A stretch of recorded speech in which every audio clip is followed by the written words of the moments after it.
welcome to the Reloading Podcast here on the Firearms Radio Network, presented by Camerado Patriot Patch Company. So I'll be right back, and Nick, Ray, and Jim are going to tell you what they've been up to. Well, I'll go first if that's all right. I've done some things with Guns and Reloading, and even supported by Sportsman's Club. I went last Saturday. I went out to the Sand Lake Gun Club. I worked out there for several hours, moving ski targets and cleaning brush, that kind of thing. Tree fell down on one of the pistol sheds, so we had to get the tree off and cut it up and move it out of the way.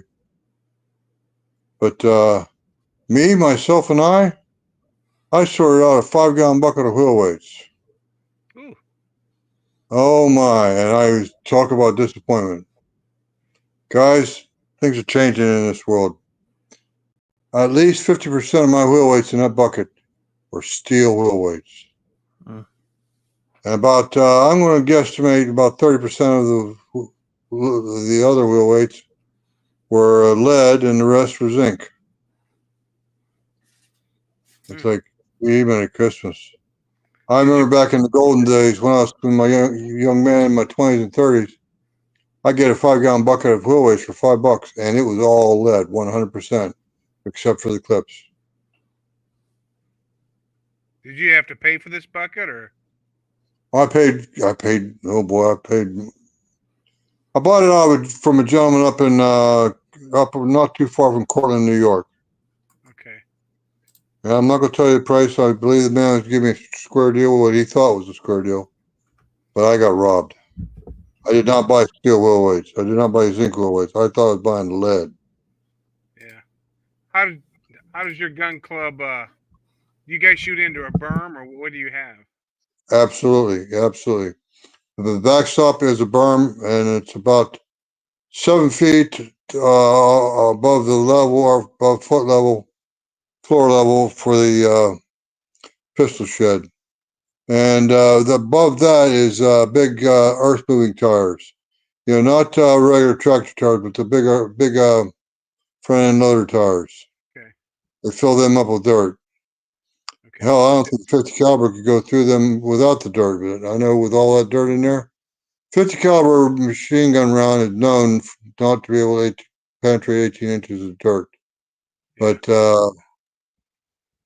anyway, they got pretty good berm. Yeah, I know the gun club I'm a member of. On the indoor range, we shoot into it's through a rubber mat. Then behind that rubber mat's armor plate, and that directs it down into a sand bed. And they every year during cleanup, they'll sieve out that sand, and they got all the lead from that. And they're begging people to take that. So I've taken some of that in the past. And I'll tell you what, Ray, bring some to North Carolina. I'll take it off your hands. Oh yeah, right. They probably wouldn't fly with that much lead. Yeah, I know what you mean. No, I've got a good bit of lead as far as that goes. I think it'll do me for the rest of my time, the rest of my shooting time. But anyway, no, Mike, I was just complaining about. I bought a bunch of wheel weights several years ago. About 50% of it is steel. About 30% is lead. About the rest of whatever I got is about zinc. And times are changing. Times are getting tough.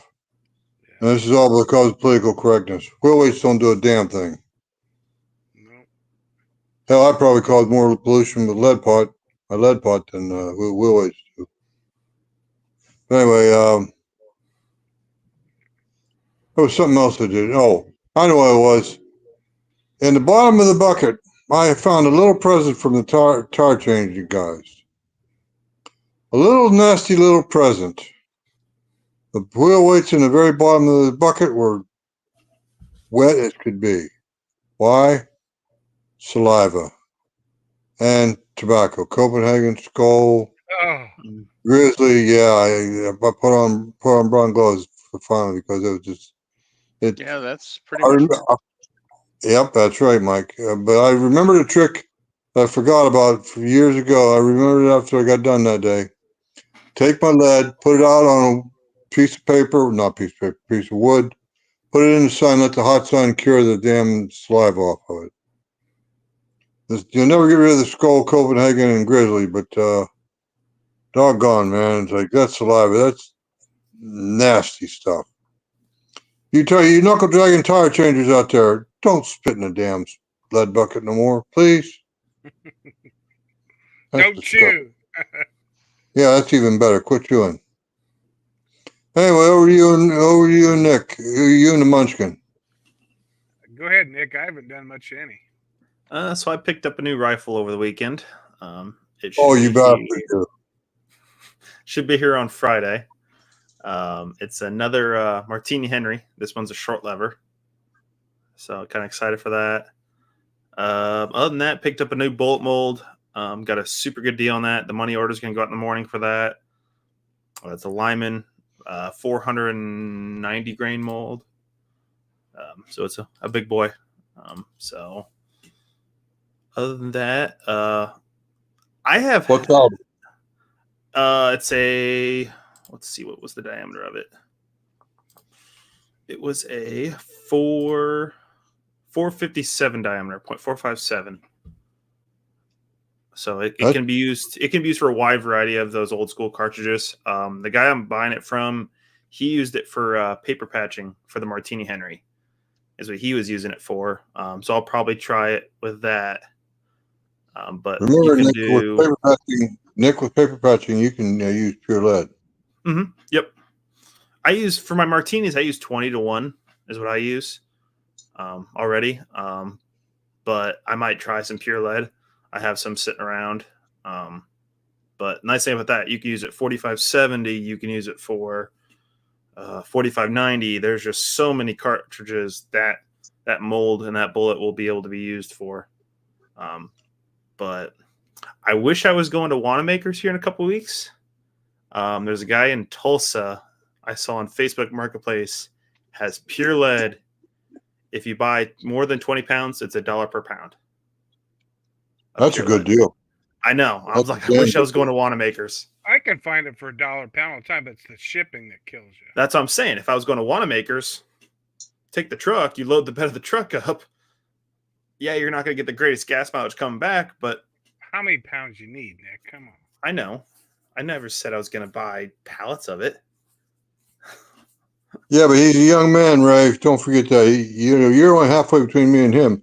He's a young man. He's got double time you got left. He's going to inherit all my lead, probably.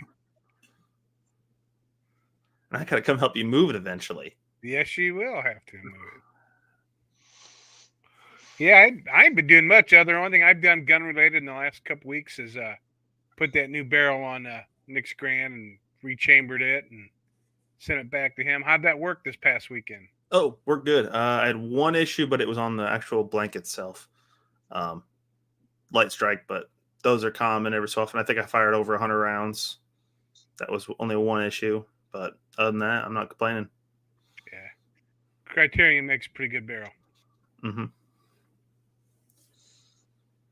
What kind of barrel did you put on, Ray? It's a Criterion. There's a 308 barrel for the M1 Grand. That way he could shoot fairly inexpensive 308 blanks. And it comes short. You mount it, get it square and everything. Then it comes short chambered. So you have to, I run a pull through chamber reamer and start reaming. Then every so often check the head space and you strip the bolt. When the bolt's in there, when the bolt finally drops into position, you're pretty much there. Okay. So he's got 308 barrel on an M1 Grand. Yep. But you're going to use that for blanks only. Am I right, Nick? No, it can shoot. It can shoot like real live ammo, and I will shoot live ammo through it. Only 308. Yeah, only 308. Yep. Outstanding. No, it's because 308 you can load dirt cheap. 30-06 usually is relatively cheap to load for, but it can get a little more expensive. But the same. when I just want to go, yeah. Yeah, but if I want to just go have some fun, I have plenty of 308 on hand just to go playing some holes in paper. So I think I'd get rid of my 270 before I got rid of my 308. yeah. Well, the good news Yeah, is you can keep the 270 brass and turn it into 308. You just got to send it out to Jason.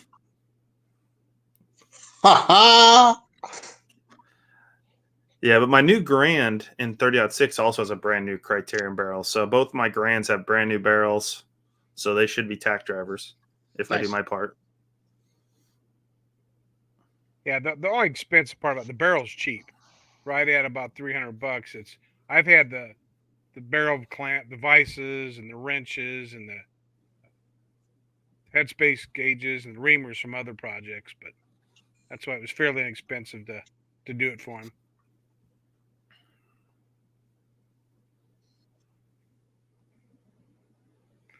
Which is Chris, good question.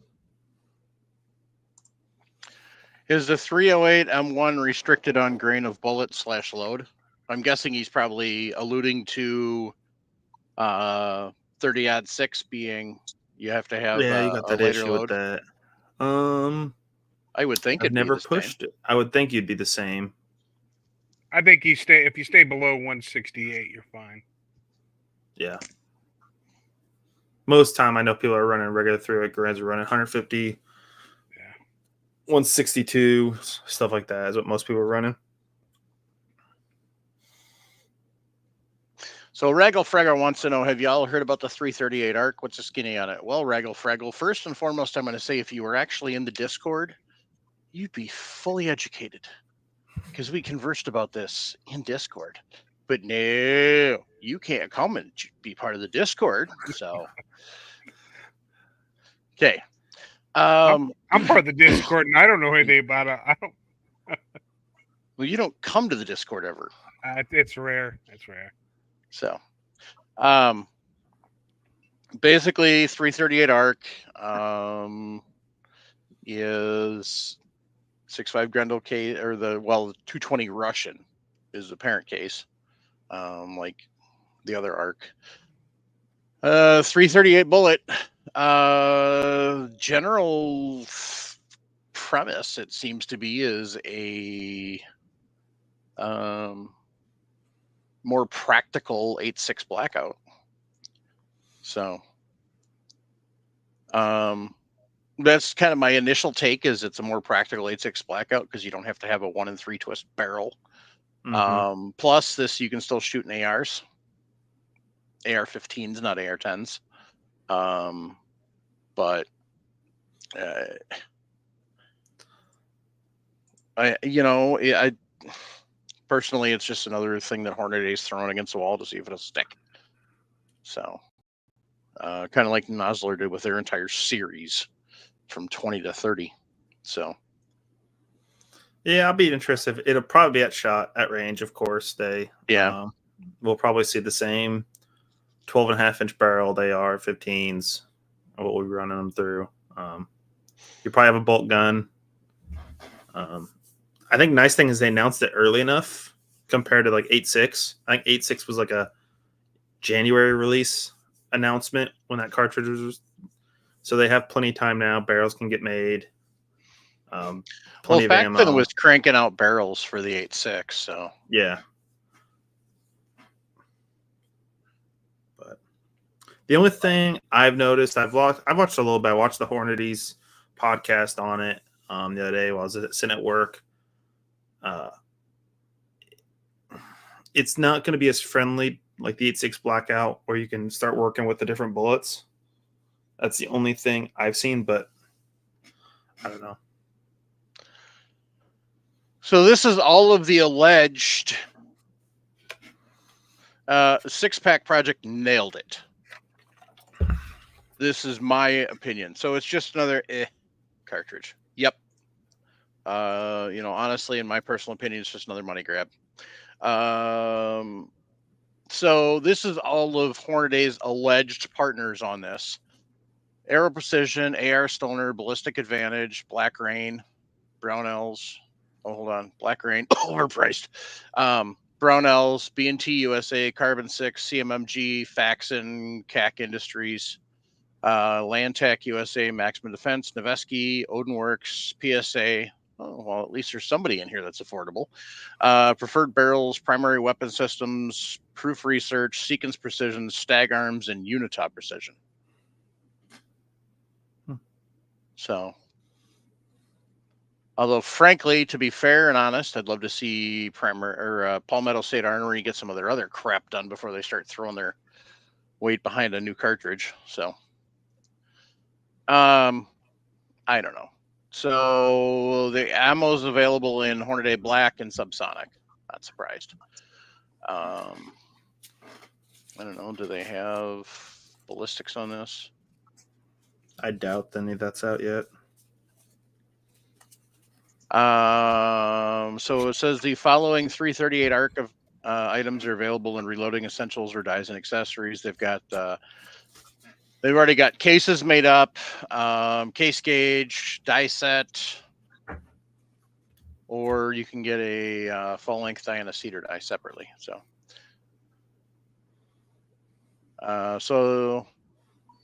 the Subsonic is using a 307 grain Sub X bullet. From what I've seen, the Sub X bullet seems to be pretty decent. So overall design.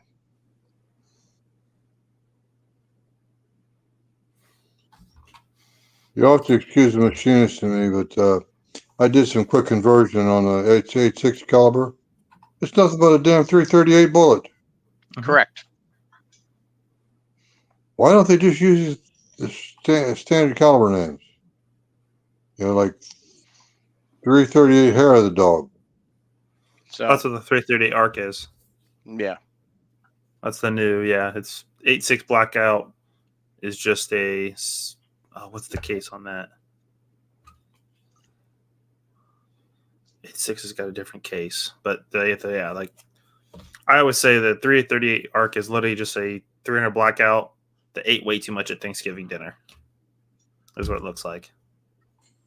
Ha ha ha! Good one, Nick. Yeah, I don't see ballistics on here. They said use. Oh, here it is. Never mind. So it was a 16-inch test barrel. Muzzle velocity was 1050. Energy was 752.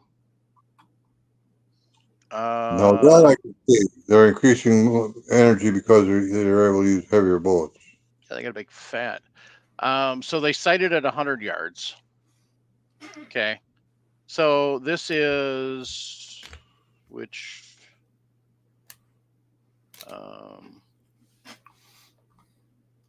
cartridge is this? Does it say?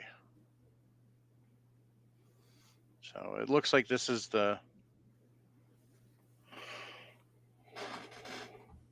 it's the 307 grain Sub X. So 100-yard velocity 990 with a energy of 668. 200-yard 942 605. With a 33-inch drop. 300-yard velocity 901 with still 554 energy with a 107.1-inch drop. 400-yard velocity 866 with 511 and a 223-inch drop. And then we go all the way out to 500 yards. 500 yards, we've got an 833 velocity with 473 foot-pounds of energy and a whopping 385.6 inches of drop. Talk about lobbing something in there. Obviously, this is a, designed to be a 150-yard cartridge. So. Yeah. I cannot. You're talking 3-foot drop at 200 yards. Now, this is the Subsonic, to be fair. So. All right. Heavier bullet does impart heavier energy. So.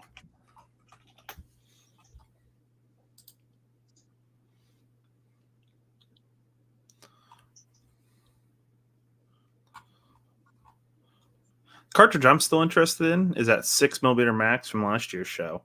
Mm-hmm. So it's 270 is the parent case for that. That's easy to make. You can get that stuff cheap and It's a 6mm bullet. You see those all over the place. I want to see the 6.8 Western survive, and I don't know if it's going to. I don't think it will. I haven't seen any guns. I've only seen a couple guns chambered in it.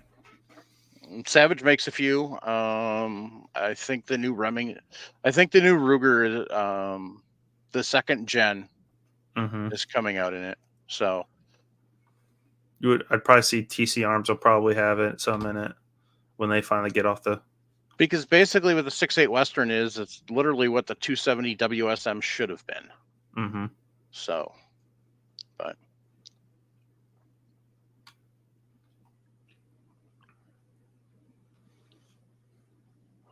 Running with Scissors has an absolute. It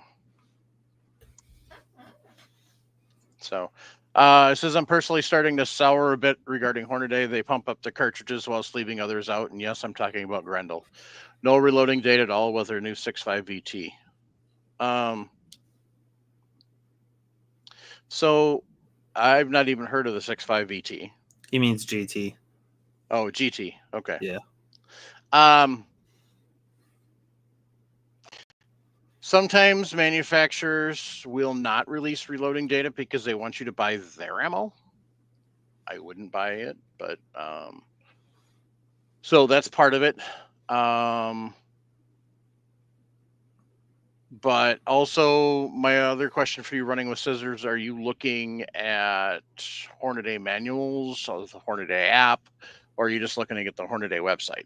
Because one of the problems with Hornady is they don't like to give out free reloading data ever.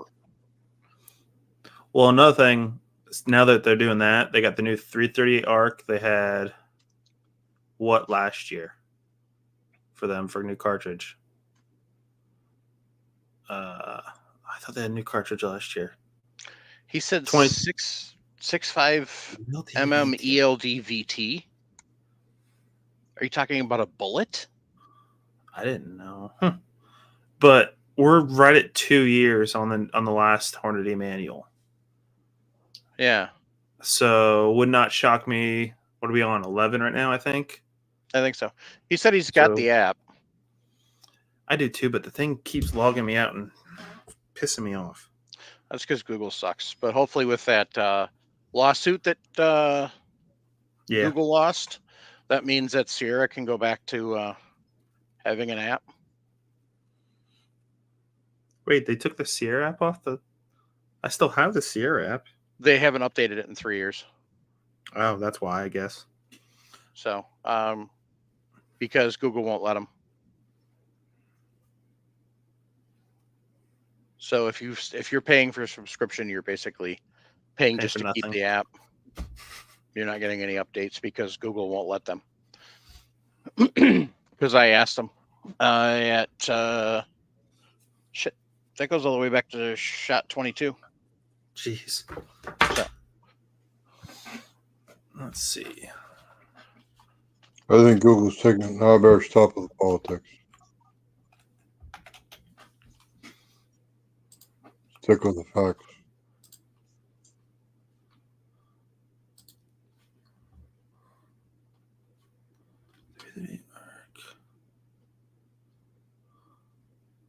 I'm not even seeing the ELDVT.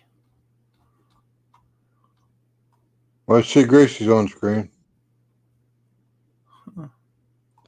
Yeah, she was whining, so they had to. She obviously didn't get enough attention earlier. I'm interested to see their new loading block in person from Hornady. They made a new loading block? Yeah, it's kind of like the Area 419. Holds 100. It's aluminum, holds 100 piece of brass, and it's got a tray for some bullets. Interesting. Yeah, I just want to see it. I'd buy EP Integrations more. That's the only loading block I want to buy. I'm not going to buy any others. I've got a 1/2-inch Forstner bit or whatever the hell they call it. Forstner bit. So I can, or no, not a 1/2-inch.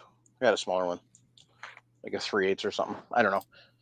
But that if I need loading blocks, I will just make my own. Thanks. So Home Depot's 5 minutes from me, so I can just run over and grab whatever size I want and punch holes. So I'd be interested to see you use loading block with 3-inch Forstner bit. well, that's for when I'm going to load up the 1.5 Mike.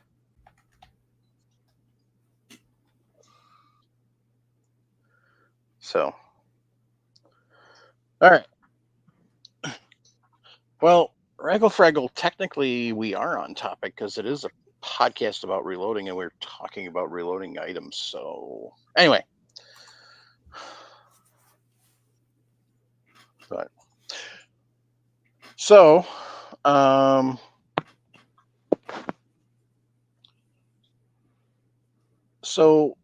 advanced shot shell.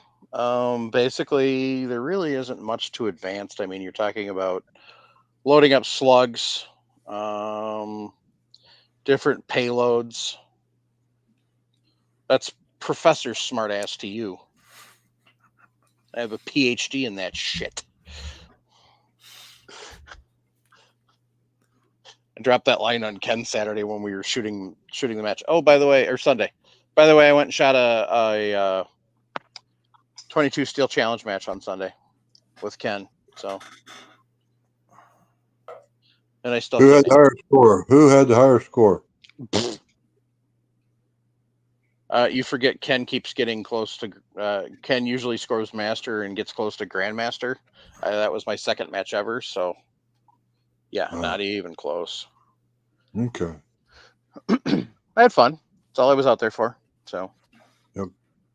But now I'm just deciding on whether I actually want to put the effort into. I mean, I can see the practical purpose of it because if I am in an environment with multiple targets, that's where Steel Challenge would.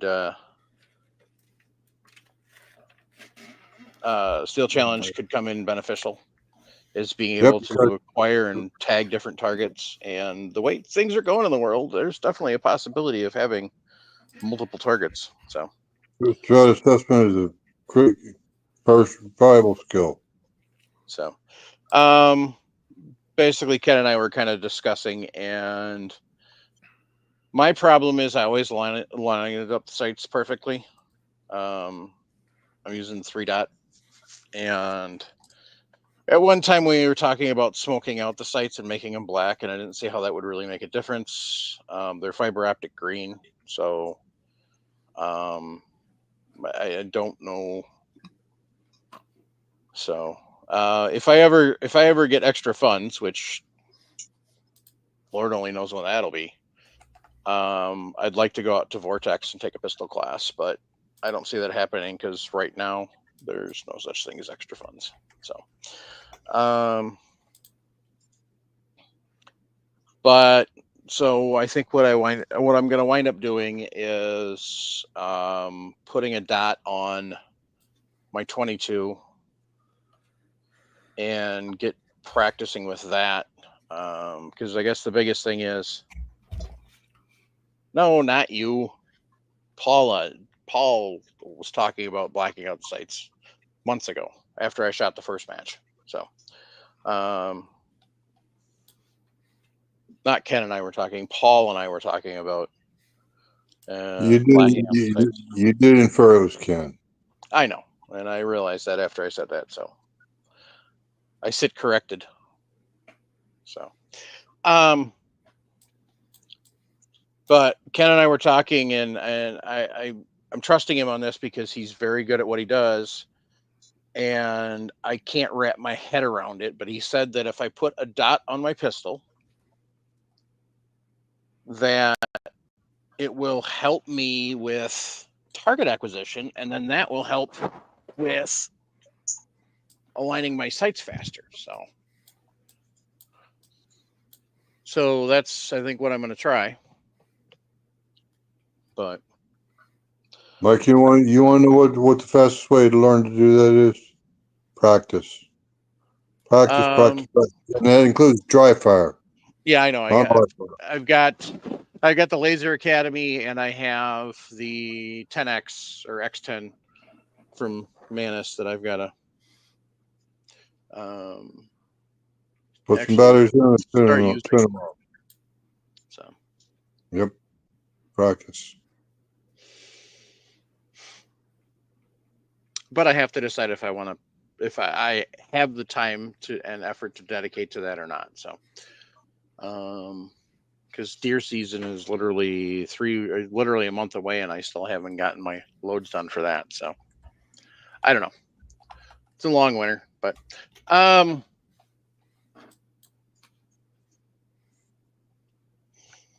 yeah, I think that would be a good idea, Ken. We'll have you on sometime to kind of talk about.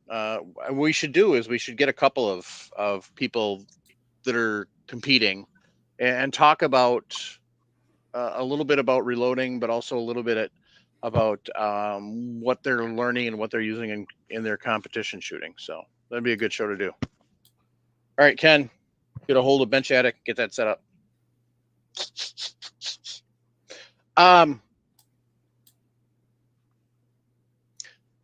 Anyway,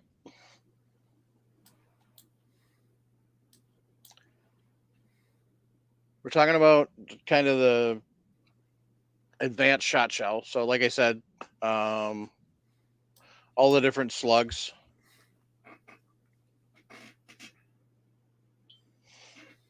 Do you hate that when you go to take a drink and it closes on you?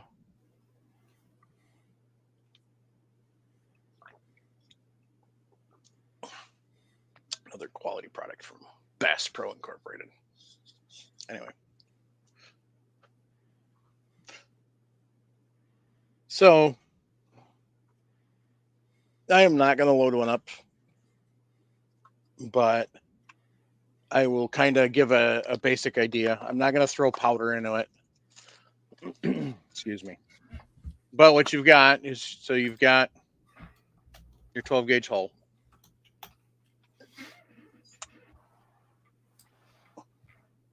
And I have no power there. Oh, that's right. My power bar broke. Damn it. Anyway. So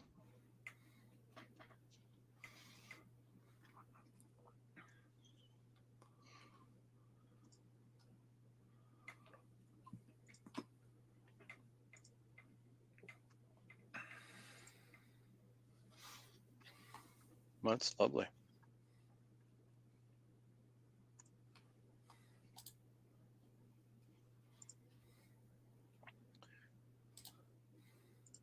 See if we can get that to brighten up.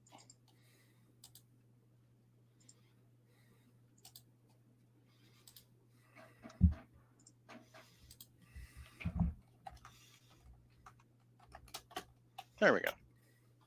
Okay, so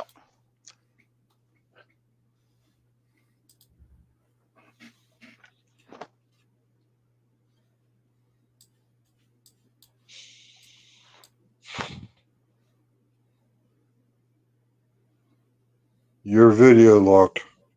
I know. That's why I was doing the deep sigh. So you've got your hull here, and that's just not going to play nice. So I don't know what the deal is. Anyway, you got your hull. So basically, as we were talking about many weeks ago, for shot shell loading, punch your primer, resize your hull, drop your put a new primer in it, and then put your powder in it. And if you're loading shot, put a wad, then put your shot charge, crimp it. For slugs, a couple of different options. You're still gonna deprime it, size it, put a new primer in it, and then put your powder in. But depending on what type of slug you're using, now if you're using a Lee lever key, I think that's, I can never remember. Anyway, if you're using the Lee slugs, you can literally just use a regular wad, the same thing you would use for a shot. However, if you're using some of the fancier slugs, like some of the Russian stuff like this, that BG Nagy sent me, then what you're going to do is it's got the wad attached already. Or they come with a a packet of wads and a packet of slugs, and then you have to put them together. But the wad is literally attached to the slug, so it does not come apart.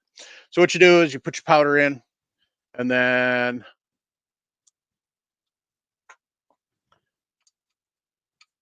hold, please.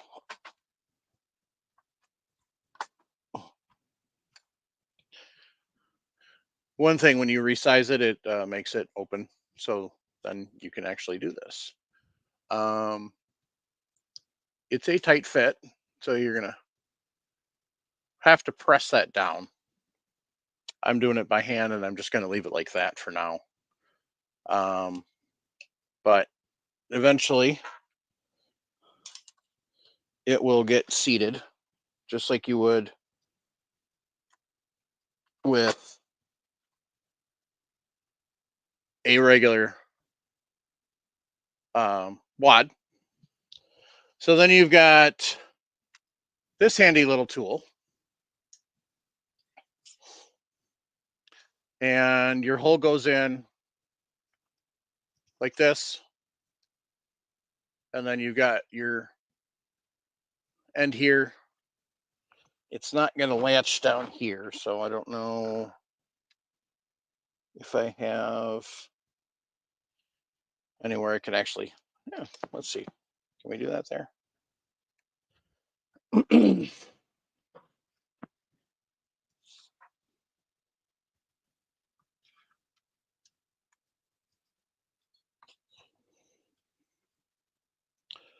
So it's right here. So basically what you've got is slides in like this, goes into the cup here. And then you've got your end here, which actually is pushing pressure this way. And then you're turning this. And as you're turning it, it's actually rolling it under.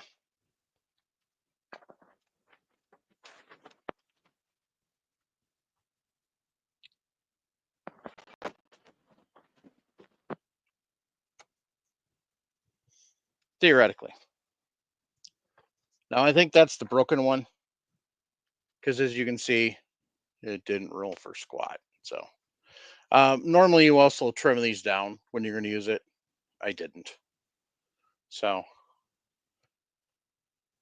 Yeah, I've got a roll crimper. You put in a drill press or a hand right. drill.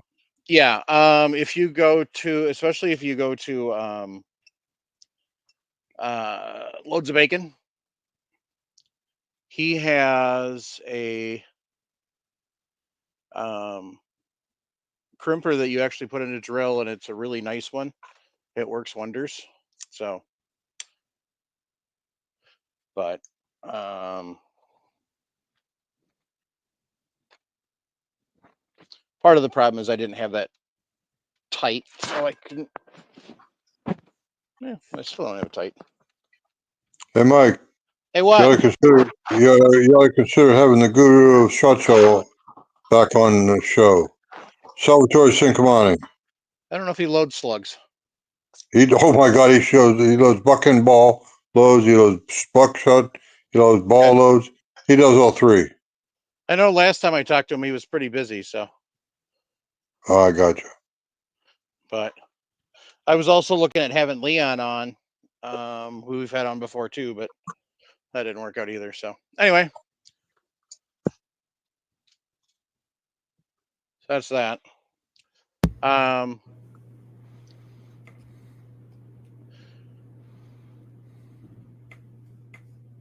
Go away. So 6-pack project said use an overshot card in the wad below the slug, helps the wad detach easier on the Lee key drives. So what he's saying is when you take your wad like this, the slug literally goes in here. So what he's saying is put an overshot card on the bottom here, and then put your Lee key drive slug in. So that way the bottom of the slug doesn't stick to the plastic, is what he's saying.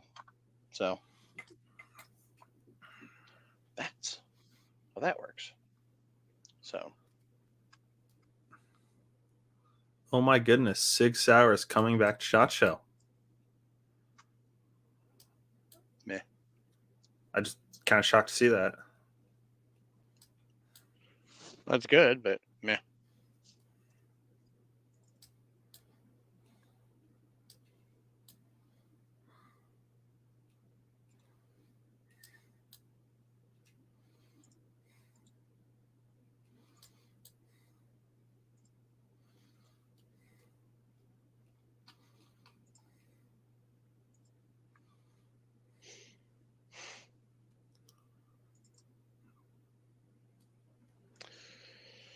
All right. So, I still don't know if this thing's going to work or not. We'll find out.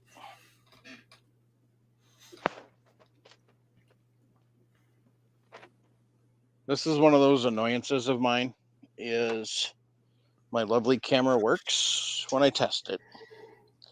And then when it's time for live, it doesn't. So, I don't know. We'll find out. But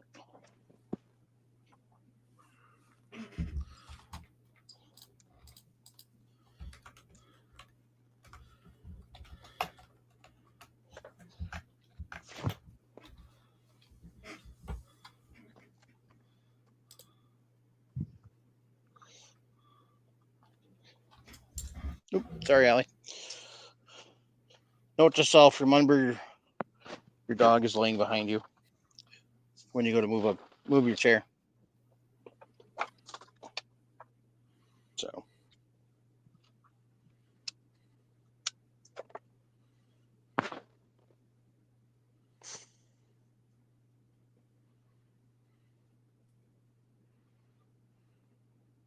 anyway.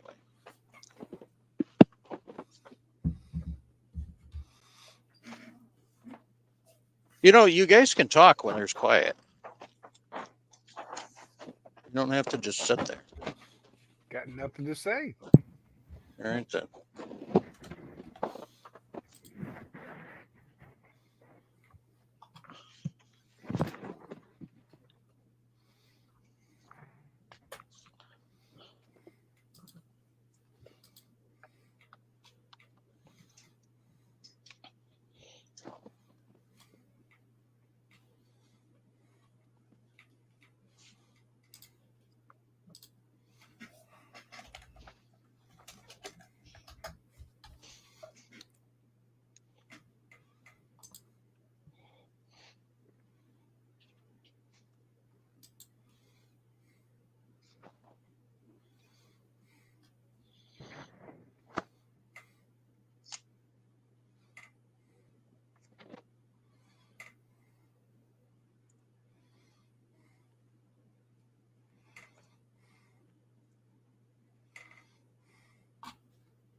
Did you decide to take a little trip, Jim?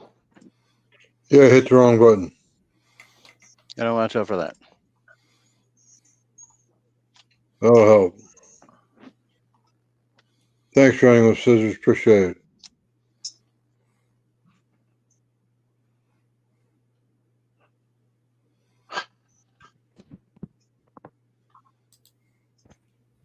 God love the peanut gallery. No, it's just days like this when technology doesn't work makes you want to just quit the whole damn thing. Just frickin' give up. Be done. Tired of fighting.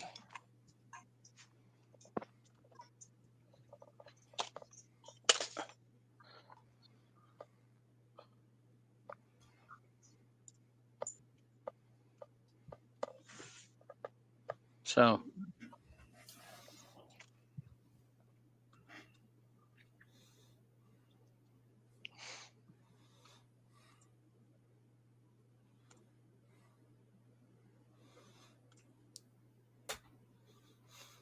Thinking maybe next week if we could do the Sero safe, okay. because by then pins will be out of the hand. Also, my dad will be over here in KC, so unless you guys have a meeting that night, don't you, Dad? We should be done by then. Okay.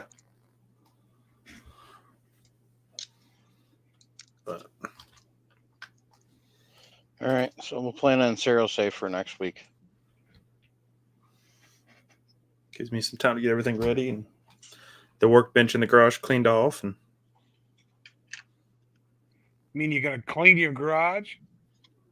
okay, what garage doesn't need to be cleaned? If you have a spick and span garage, Mine. you have something wrong. Bull. Yours is not spick and span. It's a lot cleaner than yours. It probably is a lot cleaner than mine. I have no doubt about that.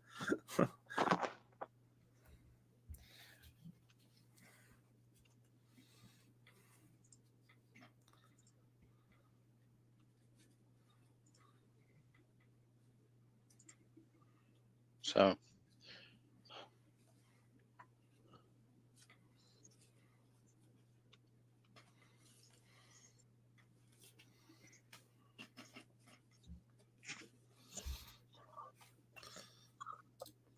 But no, it's kind of looking through the SHOT Show floor plan, and Starline's going to be up on the main floor, which is kind of interesting to see.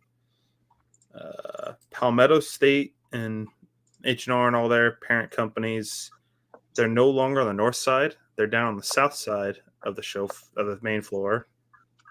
Just some interesting moves that have happened. yeah.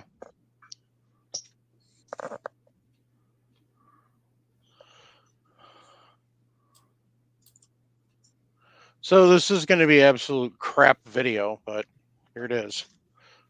Not that So. bad. And it's not what it should be. So, because the goal was to show everything, so I'm just not going to bother loading a shot shell. But basically, on a progressive, you're doing everything you're doing on this. You're just theoretically doing it faster. So this is a Pacific 366 that Paul Nelson blessed me with when he found out that I was loading all the trap loads for the boys competition on that mech. So back in the day. The reason that it's up on this is because the hulls actually drop out through here and come down and out. So when they're loaded, they drop out and fall out the back. So if you don't have it up like that and you've just got it sitting flat, they jam up pretty quick. So basically how it works, and I'm just going to put this in here and run it around empty hull.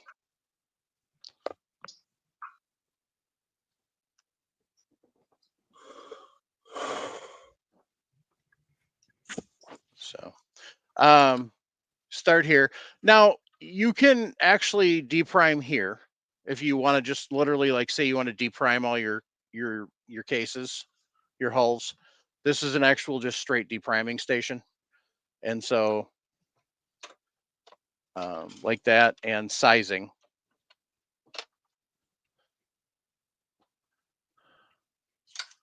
And then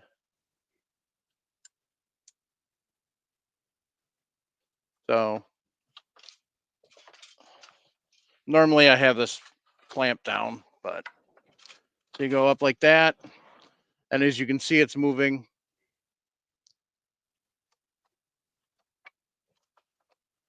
And that's the priming station. So if you need to get it out kind of like a Dillon, you can, because there are little screws you can take out. Otherwise, you can just hand turn it. So say you're not sure if it did something. Now, it didn't prime, which is fine because I don't want it primed. But what happens is, as it's coming up like this, here's your primer tube. So your primer drops down and sits into a little spot there. But it actually sits, there's a little space on the plate, but it doesn't sit below. So as you're moving it over, it actually rotates over, drops the primer down into here. So then it gets seated when you bring that up. Then you go like that again. Now it's over, ready for your powder. For the powder and the shot, which you can't see, but for the powder and for the shot, there's actual shut-offs, and I've got them shut off now because I'm not loading anything. And this press is not designed to single stage load at all. It kind of can be messy, really easy and really quick. So I've got those shut off right now. But what I'll do now, so I'll bring this up. It'll drop the powder. I'll bring it back down. Put my wad in, and then it goes like this. Drops your shot. Bring that down again. Back to here. Your next stage is a pre-crimp. Around again. And then, so it's so through here. Oh, I'm sorry. Okay, so this station here just seats the wad. Then it moves it over, drops your shot. Then it moves over, pre-crimp. And now it'll be a full crimp, which I'm not going to do because I don't want a full crimp on an empty hull. So, but that's what a pre-crimp looks like. So, by the way, if you see all those Christmas lights with the shot shells on them, that's how you make them. Now, do you have to set the die up to tell it whether it's a 6 or 8 point, or does it automatically know? It is actually the die specifically. Okay. So, the pre-crimp on the Max, the pre-crimp and the crimp are both set for 6 or 8. So you have to get both of them, and I believe the 366 is the same way. So you actually have to have the pre-crimp and the crimp that's set up for the 6 or the 8. So then you got to change them out. So, but that's the basic operation on that. You can get going pretty good. So I loaded 100 hulls, and I don't know. I wasn't even really I really wasn't even working hard, but I did 100 hulls in about 20 minutes. So I don't even know what the estimated rate is. Paul could tell you, but unfortunately, Paul's not able to be with us this evening. So, but so that's kind of the gist of that. And Vemgem say uses a mech slugger, which is another. He uses that for loading slugs. Back to that previous conversation. So, hey Vemgem, Six Pack Project wants to know how you like the slugger. So I've never used the slugger, so I don't know. Slugger's set up a little differently, but it's designed so to roll crimp. But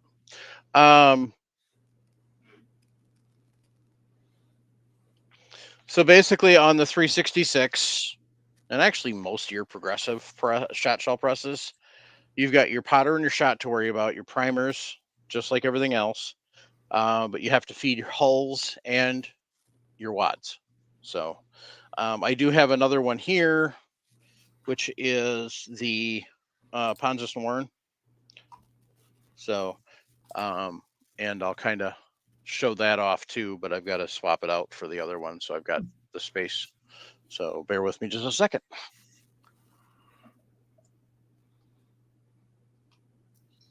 While we're doing that, gentlemen, I'm going to call it a night. You take care, Jim. Sounds good. See you, Jim. Don't have much to contribute about shot shells. I've never done it, but pleasure seeing y'all. Mike, good night.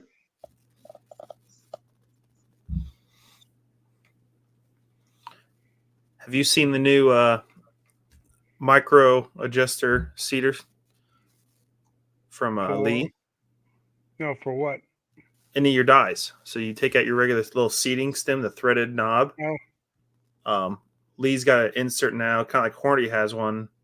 That you can screw in. It's micro adjusting. $20. Really? I mean, bad. Yeah. So it's a new Is product it- from them, and Is it universal? so they have them for handgun, regular rifle, and large caliber. And the large caliber would be anything from 348 Winchester all the way up to it'll do 577 Martini Henry, 577 Snyder, 11mm Mauser. So Nice. I might have to look at picking one of those up eventually. Yeah, for $20, it's hard to beat. So you keep one on hand and you just pull out your normal cedar bushing or cedar knob, and you got the nice adjustable one. And so yeah, they're out of stock of the handgun and rifle right now on Lee, but they have the large caliber in stock, which makes sense. But for $20, that's hard to be out. I don't even know what Hornady gets for theirs. More than 20. Definitely. So Lee's got some good stuff coming out right now. Yep, that they do.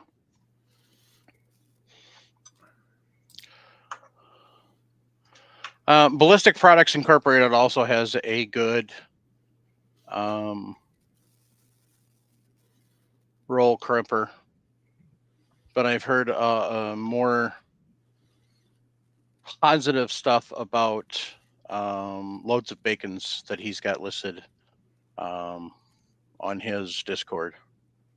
So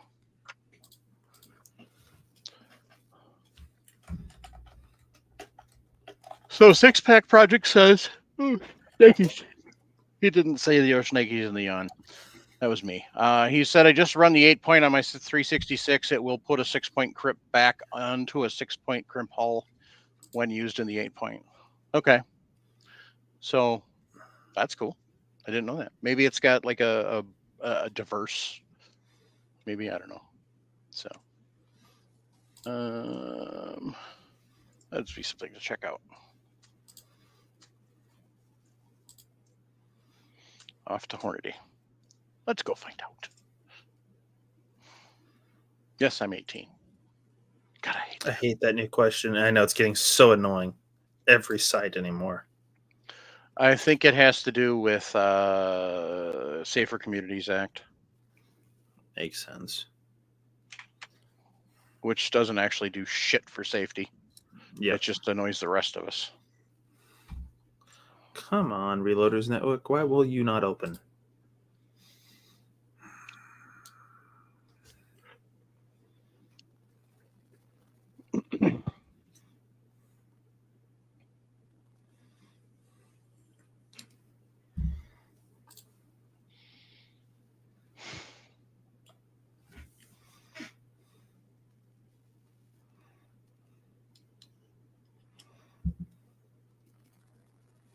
Does anyone know if, I'm guessing that's supposed to be, does anyone know if Hornady makes powder through dyes? I don't think Hornady does. I think Lee is one of the only ones I know of. So, And I use both the short and the long. mm-hmm. I haven't ever had any bad issues with them. So the last step on the 366 is it actually adds a taper crimp or a factory taper to the shells, to the hulls. So basically what they're talking about is instead of it just being straight, it actually kind of tapers a little bit to help with feeding. So I forgot to mention that about the 366.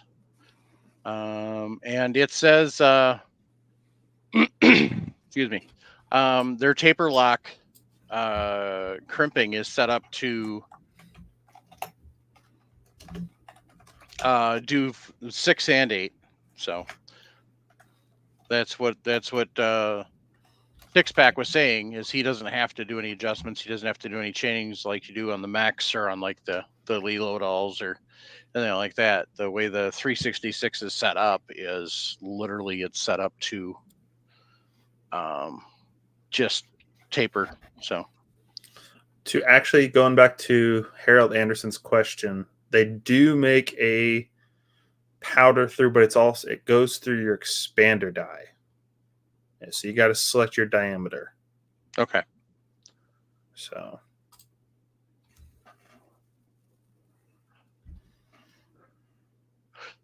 for this is off of Hornaday's website. So and keep in mind, Hornaday didn't design this press and didn't make this press.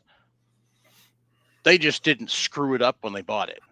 So Pacific is the company that originally made it. And yes, there's some people that say that Pacific was Hornaday before Hornaday, yada, yada, yada. If you dig into it, you're going to get both answers. I personally believe that Pacific was a separate company and then bought out by Hornaday. So anyway, at some point in time, maybe I'll actually meet somebody from Hornaday that can answer that question for me. But so far I haven't. Anyway,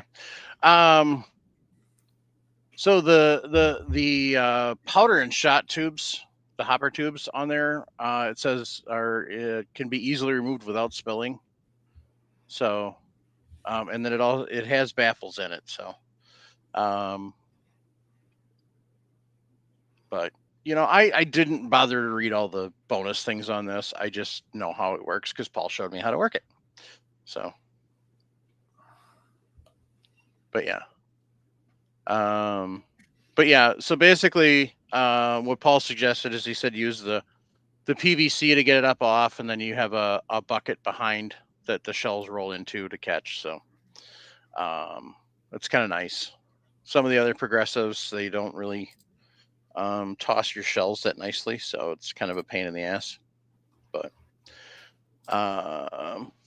yeah, so you can actually that. So on to the Ponsness Warren.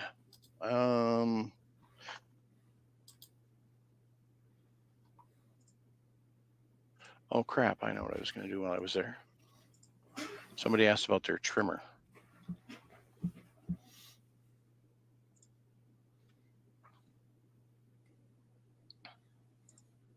Vim Jim, stop making me spend money, please.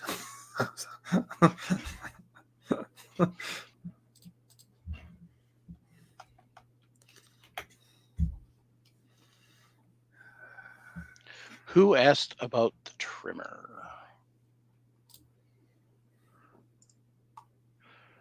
Vemgem, what new trimmer? Oh, they're is it Henderson Precision? That is the one where you put it on and it pushes in. They just released, I think it's Henderson Precision. They made a kind of their own copy of that, where it chamfers, deburrs, all on one stroke in. Oh, I see. Yeah. Okay. Isn't that Henderson Precision? I think. I think it's Henderson Precision. I think so. Why am I thinking? Well, they said Hornady has a new one. That's who I'm. That's the original one. Was I think Henderson? Yes, Henderson Precision case trimmer. Hornady's new one is kind of like that. So, kind of. I see almost identical. I don't know how there's no infringement there. They had to have changed something. Kind of. Oh, I see what they did. They added a little catch pan. I don't know. I don't know. Actually, there's no motor on the one from Henderson. Yeah, there is. This one I'm looking at. Different. Hang on. Case trimmers. Share screen. Oh, yeah. Here it is. Yeah. There's your Henderson powered. Mm-hmm. See, there's your motor. Yep. I was looking at just the case trimmer, not.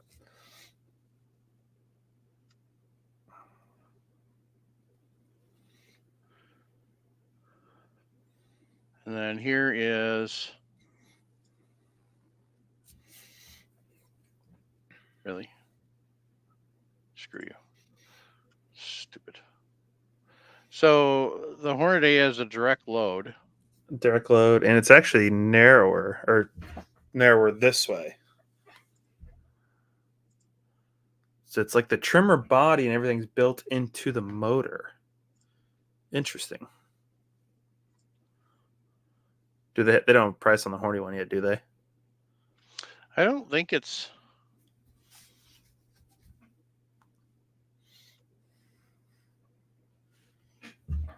I don't think it's really that much different in size. So basically, what they did is they just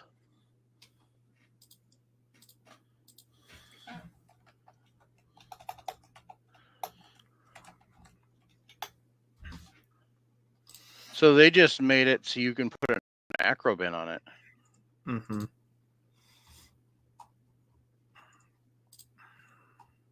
But it doesn't show where it's connected. Little And different let's motor get design, price. motor mount design. It's direct drive instead of belt driven.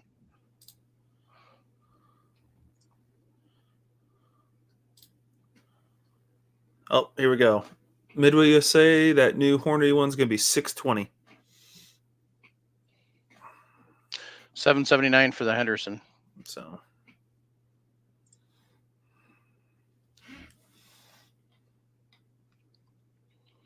$439 for just the trimmer.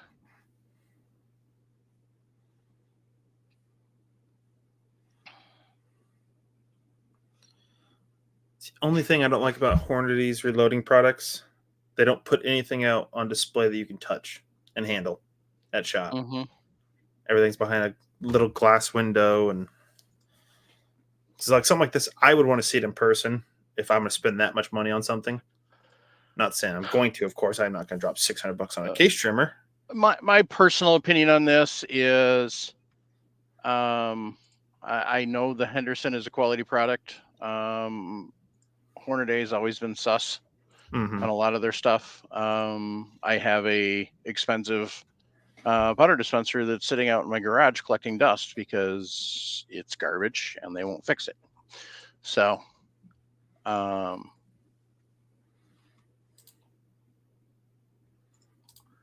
but I probably would not spend the money on it. Mm-hmm. Yeah, I would buy the Henderson all day, every day. Okay, so that sidetrack was because we went and looked at the 366.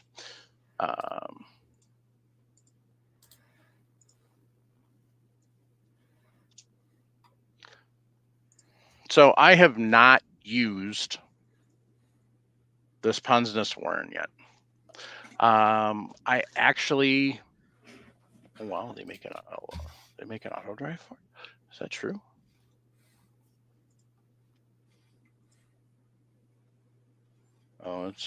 That's their auto drives they made for the Dillon presses. Okay. Anyway, carry on.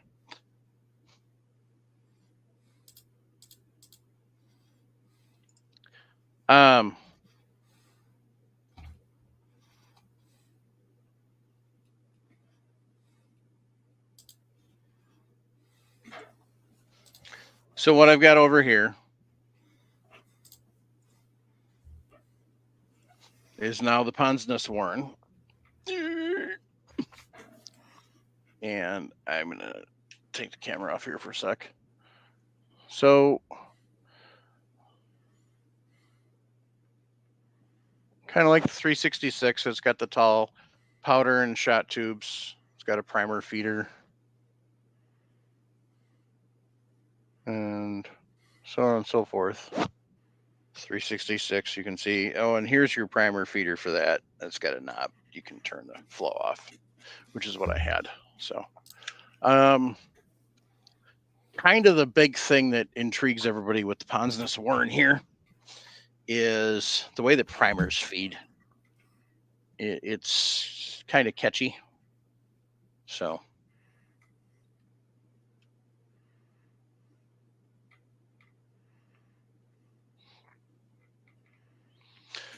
the primers come out of here and they roll all the way down here. So they just kind of come like this. They go like that. And then there's a little catch that it does down here. So this has powder and shot switches too. They're a little more obvious than the 366. So, but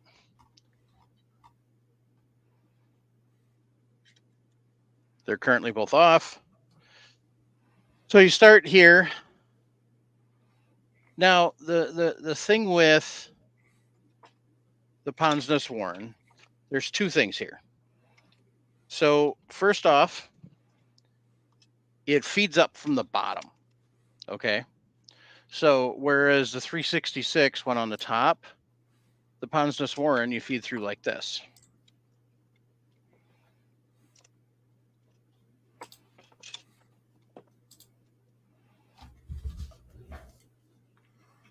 And it's not playing nice. Get out of there. So.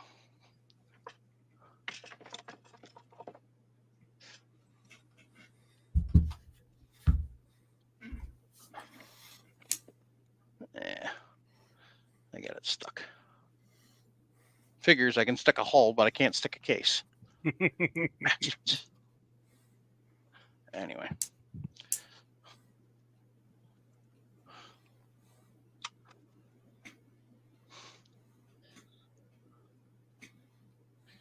Out you come.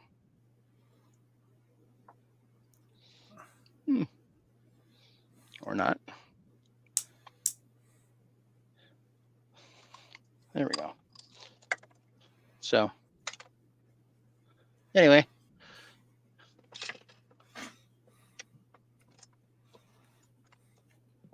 Okay, so there's a bigger issue here. It looks like it's not set up right now. There's a piece that's not where it's supposed to be. Like I said, I haven't played with this one at all yet. I was helping out a listener who was trying to raise funds for their daughter to go to a softball tournament in South Carolina. So I got to go over it and everything. But you've got your basic D prime, your powder. Sorry.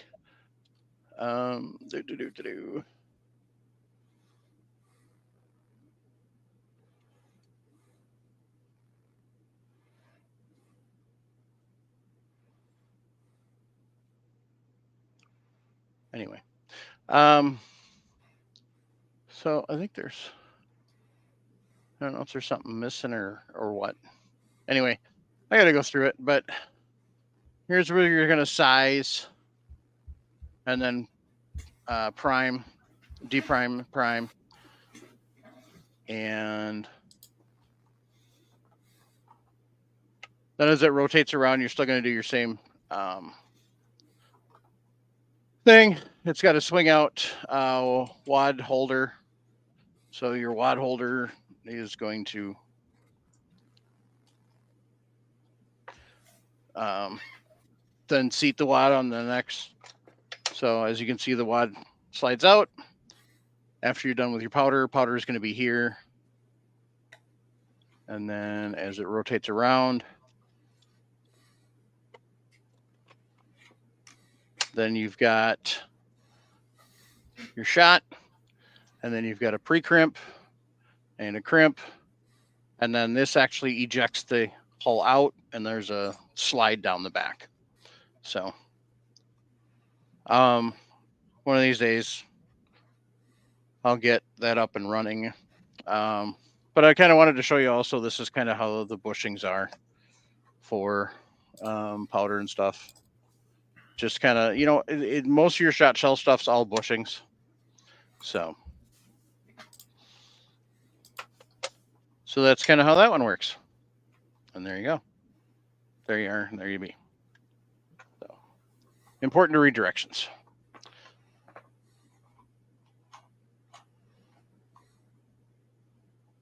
Good grief.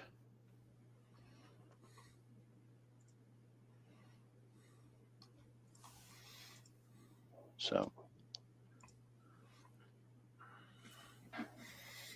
anyway, so that's kind of that there. Like I said, there's not really, unlike shot, or unlike metallic, where you're talking about, all the different stuff you can do for your brass prep and your different tips and tricks and stuff that you've all got going there. Shot shell, kind of basic for the most part. I mean, you've got your loads that you play with, and you've got your wads, you got your powder charge. When you play with your loads, you can actually change how things pattern. You can change your, and what I mean by pattern, in case we didn't actually describe it, what pattern is what your overall shot coverage is.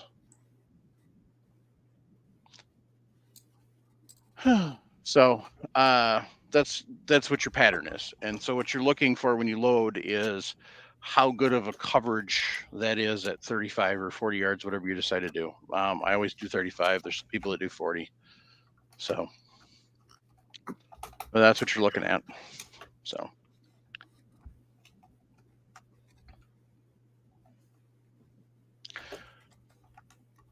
have either of you guys loaded shot shell and all? I have. It's been a while. Last ones I loaded were 12 gauge blanks, but other than that, that'd be fun. Yeah. Yeah, the only time I've done is when I was back home with Dad. We would do it What'd you use for filler? Cornmeal. Okay. Yeah. You just put that in the wad, or? Well, I put size prime like you normally would. Or would you use cards? I use cards. Then you do your powder, a couple overshot cards over the powder. All right. Enough cornmeal to figure it up, and you get a decent crimp. Well, actually, I would roll crimp. I top it off with another overshot card. Right. Roll crimp. Okay. Just enough to go pop. Yep. I don't, I will have to I'll track down somebody that actually does all the fiber wads and the overshot cards and stuff like that. Otherwise, there's a lot of videos out there. I don't use them because I'm not shooting anything that I need them for. So I haven't had any reason to buy them. I make my own overshot cards or shot cards or whatever from like Martini and Snyder. I just take an orange juice container and punch those out of that. But those cartridges are needed in them. You just use plastic, paperboard orange juice container. Yep. There you go. Yeah. So I'll get one of those when I know I need some more made, and drink that up, cut it up, and clean it out real well. And that'll work. I got to get one of those. What are they called? We've used stuff before in the past, but I'm gonna get an arc punch and start punching those out with that. And so I'm sure somebody actually makes an overshot card punch. Yeah, all it is a 12 millimeter is what I need. I guarantee I can find it. I just got to do some research. I'm trying to remember what we did last time. Spaghetti boxes, beer boxes, 24-pack soda boxes. Yeah. If it's not thick enough or you don't think it's thick enough, double them up. Well, a lot of people on the black powder cartridges, a lot of people why they use the orange juice container. They got that wax material, right? A little bit thicker wax material, so it helps seal better. But if you're just using like shotgun, understandable. Yeah. Just spaghetti or beer boxes. You can buy overshot cards from Ballistic cheap. Yeah. Actually, I've used them on a regular 6 or 8 point. Sometimes those pedals get pretty worn, and depending what shot you're using, it could fall off the top. Even if you got a decent crimp, I put a thin overshot card on top of the shot. Yeah, get another load out of them. Yeah, I'll tell you, Ballistic Products makes some reloading books for for any gauge. They've got tells you all the different hull, the different wads, the different loads, the shot, when to use a mic. It's another wad, the fiber wads, when to use an overshot card. They've got a really nice reloading manual. Mm-hmm. And they're about to get some more of my money later this week or next week.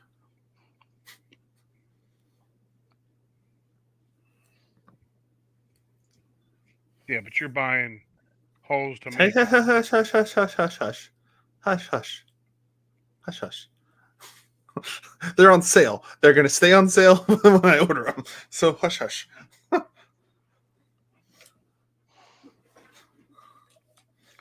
Some people's kids. Well, the price on them is like half price.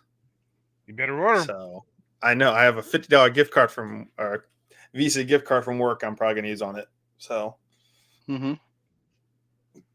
Bingo. What's this? Bingo chips work well. Plastic overshare. I never would have thought about that, but yeah. Could kind of get expensive.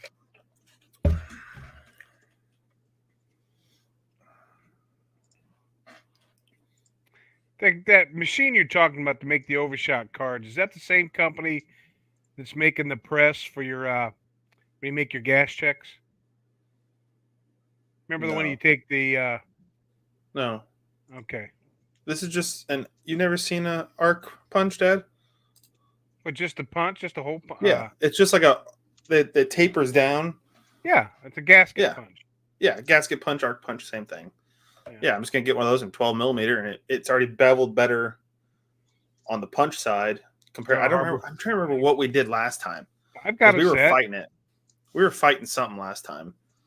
They weren't getting a good punch through, so Well, you got your surface you put it on. You need either a good board or a good cutting board or yeah. underneath it. Yeah, you got to have. I like what, if I remember right, Iraq veteran Eric. 80, 80, 80, 80, 80, 80. Yep. I was watching his video again the other night, and they took a 4570 piece of 4570 brass. Yep. Threaded the back of it to a threaded rod, and then they just drilled the 4570 case into the orange juice container. And then all you have to do is you drill that threaded rod in, and it pushes all those overshot cards out. Pretty good idea. You can take that punch you're talking about, put it in your drill press. Yeah. Oh, yeah. Same Do thing. that Yeah. too. Yeah. Which actually, that's not bad. Yeah, I might look at doing that, especially with how small my drill press is. Yeah. Just have you a Easy to good. do. Yeah. Yeah. You know, you could punch your 10 or 12 out, then clean your punch out and Yep. pour you another. Okay. Yeah, that gives me some ideas. One thing I do need to order is a couple of those silicone trays like what you have.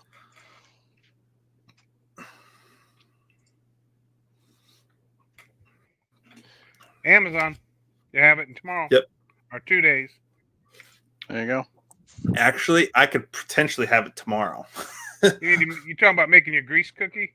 Yeah, if I make my grease cookies, yeah. Yeah, I could potentially have it tomorrow with how many Amazon warehouses are around here.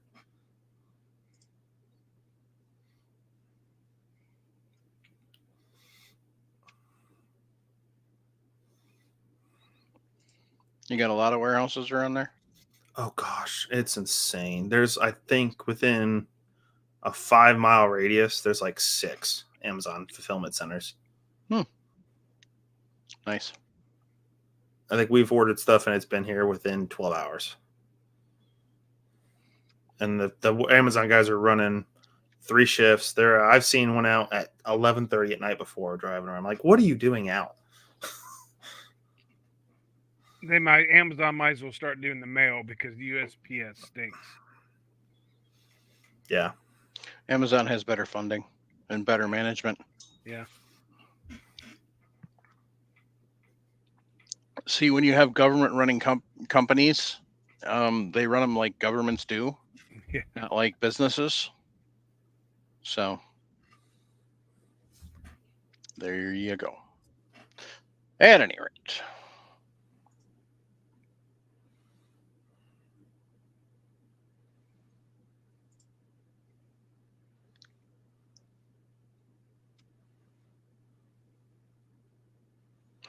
So, anybody got any questions?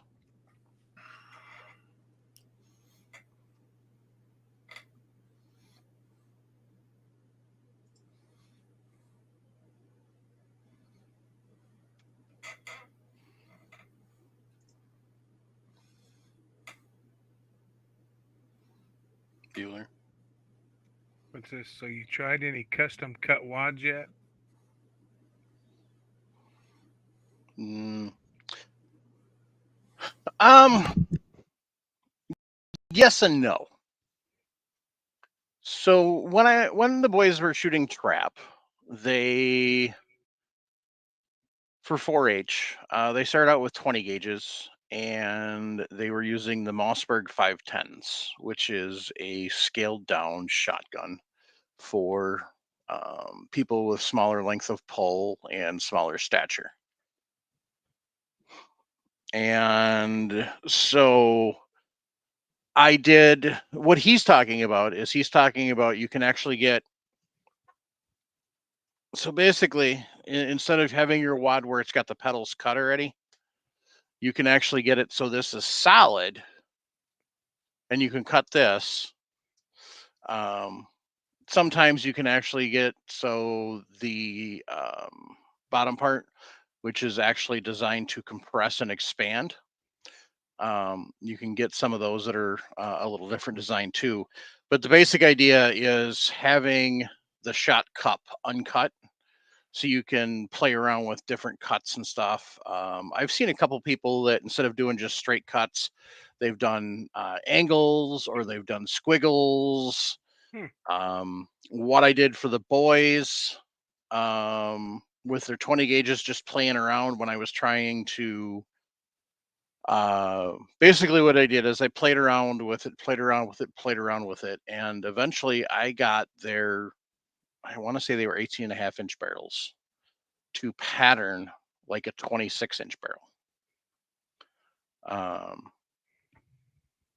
By playing around with what wad I was using, what charge, and all that fun stuff. I don't even remember what I did because we're talking 10 years ago, and I can't remember yesterday half the time. So, but yeah, I mean, I've actually cut the pedals in half to see if it makes a difference.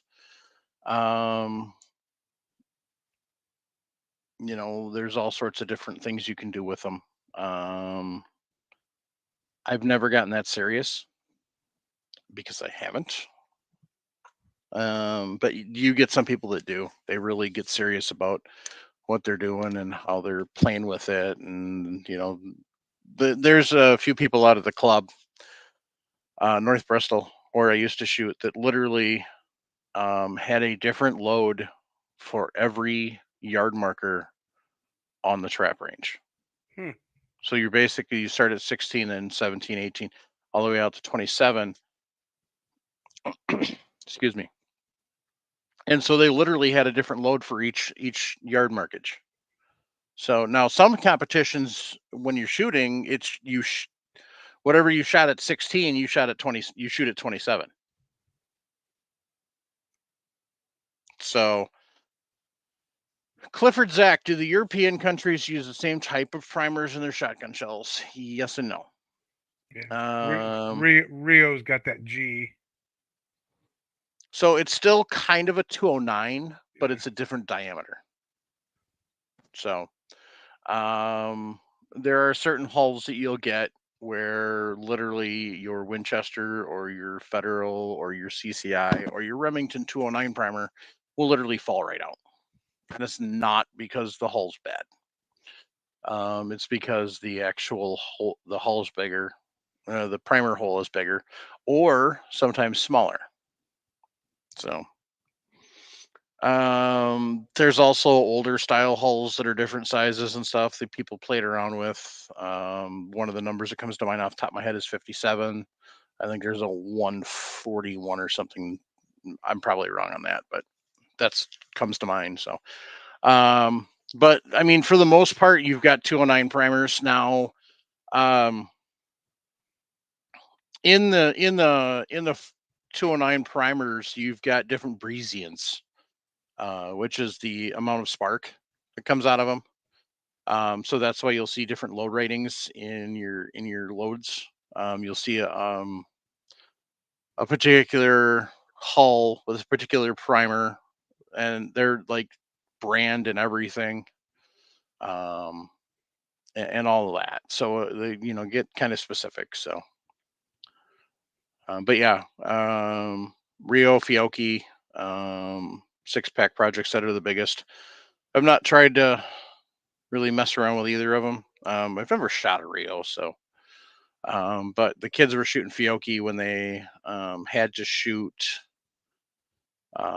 factory loads for like the state finals, and then for the Dane County Fair, they were not allowed to shoot reloads. For the weekly stuff, they were allowed to. So that saved me a lot of money.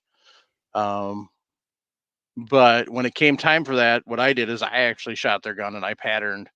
And the Fiocchi hulls at the time were patterning closest to what I was loading. So, and they were closest in speed wise to what they were shooting. So it wasn't a issue. Think of it in like terms of 22 going from like say a 40 grain long rifle to a 25 grain short. They're going to have different impact. So that's kind of what you get with shot shells, is all the different things. That's why you see all these different options. You're going to see, that's why DRAM's an important thing to pay attention to. Feet per second is an important thing to pay attention to.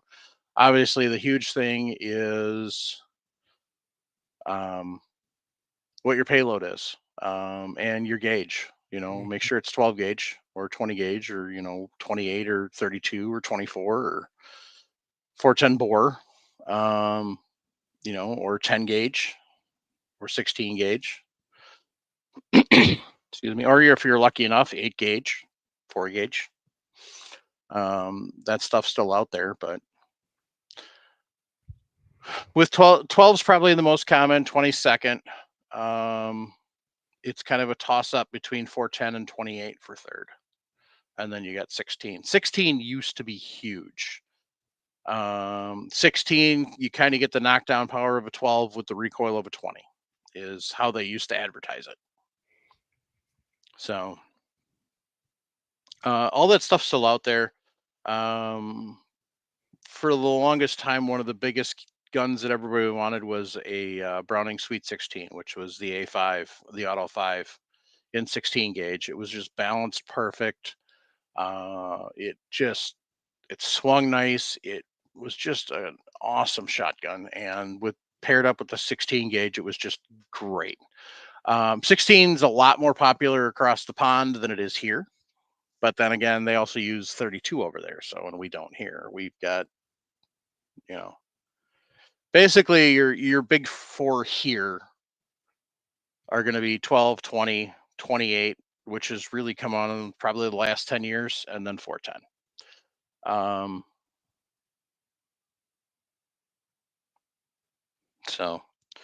And then you've got coming in fifth, you've got the 16, and 6-pack said the 3-inch 20 gauge really took a bunch of the 16's market, which it did, because for the longest time, 20 gauge was only 2 3/4, and so it was kind of underpowered for practical use. Not necessarily, I shouldn't say underpowered, that's unfair.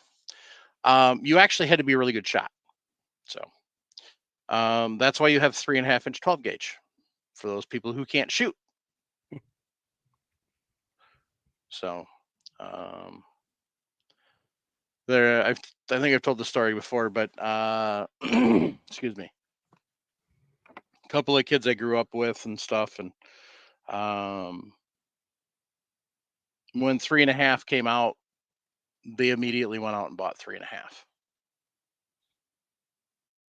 And they had to have 3.5 because it was the biggest, the baddest, and the best, and it was gonna, they were gonna just smoke the ducks and smoke the geese.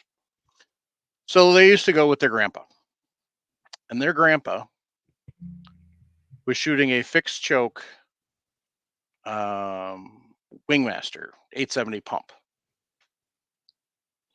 2 3/4 inch. So he was it was modified, fixed choke modified. He had to pick up a modified barrel for it once they went to steel, because you can't shoot steel out of a full choke barrel. Like if you buy an older shotgun and it says full for the choke, and the choke's actually part of the barrel, don't shoot steel out of it. Basically, you're not necessarily. You could get a barrel obstruction. It's happened, and so then you get that Looney Tunes barrel where it goes and splits. It doesn't happen often. Usually, it just bulges the barrel, and you get the barrel split when the person doesn't notice the bulge.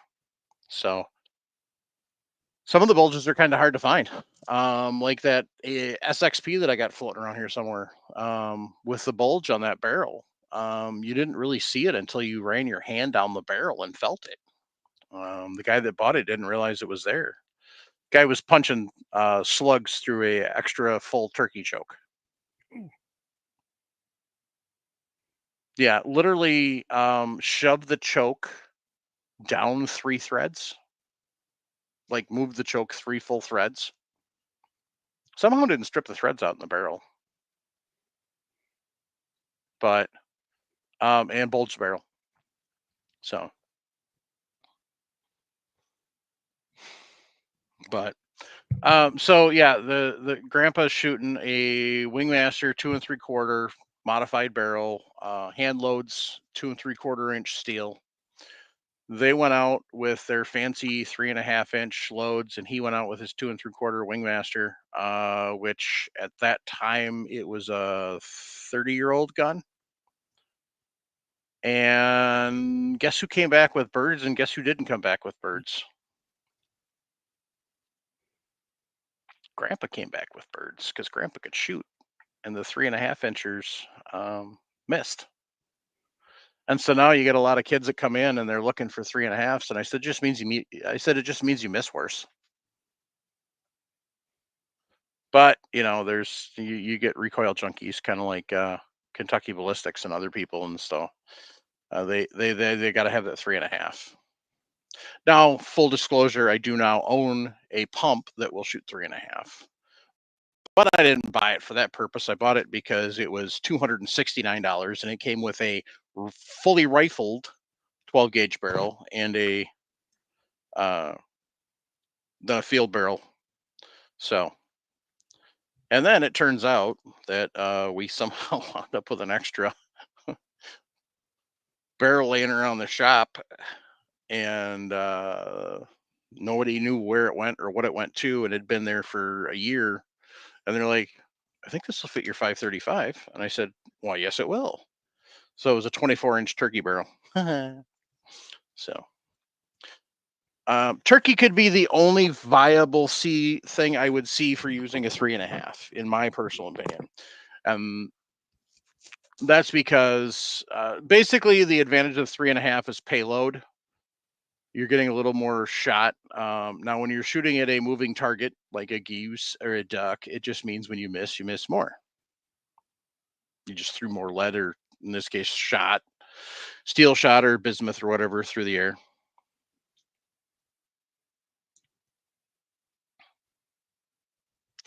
And so the only point I would see actual valid point for a 3.5 would be turkey. Because if you're shooting them out a little farther, you got a little more payload to hit them. Because turkeys usually, when you're shooting them, they're stationary. So, however, the advent of TSS has kind of rendered that a moot point. So, Six Pack Project said my main duck gun is a 1953 Sportsman 48, rocking a full choke, rocking 1 ounce of steel number 3s. So he's adjusted the load to deal with the full choke. So I have an 1148 too. So, but I bought it as a trap gun.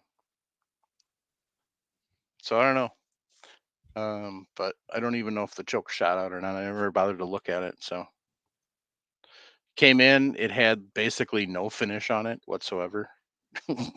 I mean, the bluing or parkerizing, whatever it was, is gone on the entire metal.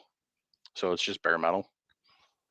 So when I get serious, I'll probably take and ship that off to Chris and have him Cerakote it. So, but yeah, steam it and recard it. Yep, exactly. So,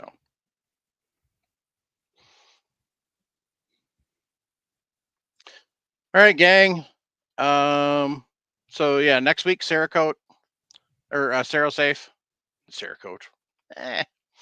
Next week Cerasafe.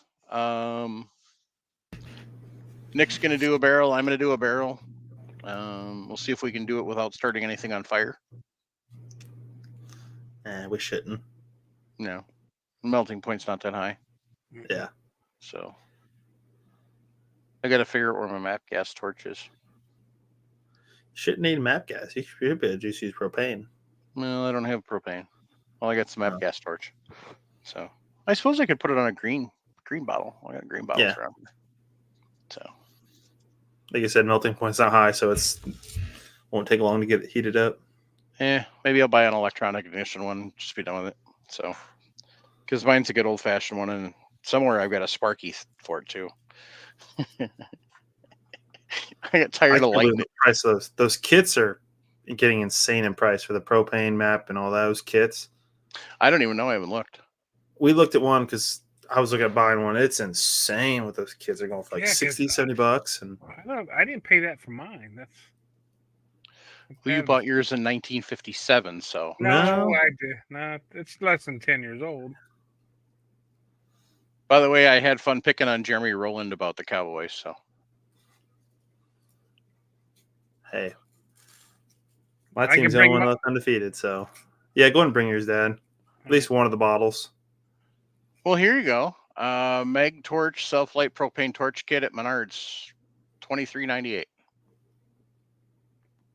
What the heck? Where did I miss that? How many nozzles that come with? I think I just got one. okay. So I got like mine came with the rosebud head. It came with the pinpoint head. Which come with a map gas and propane. Oh, you're supposed to use different for map gas and you're talking. It came with a tank for each. The tank for each, but then depending how you want a broader flame or more of a pinpoint flame. Yeah, this does not come with. We'll favor that for now.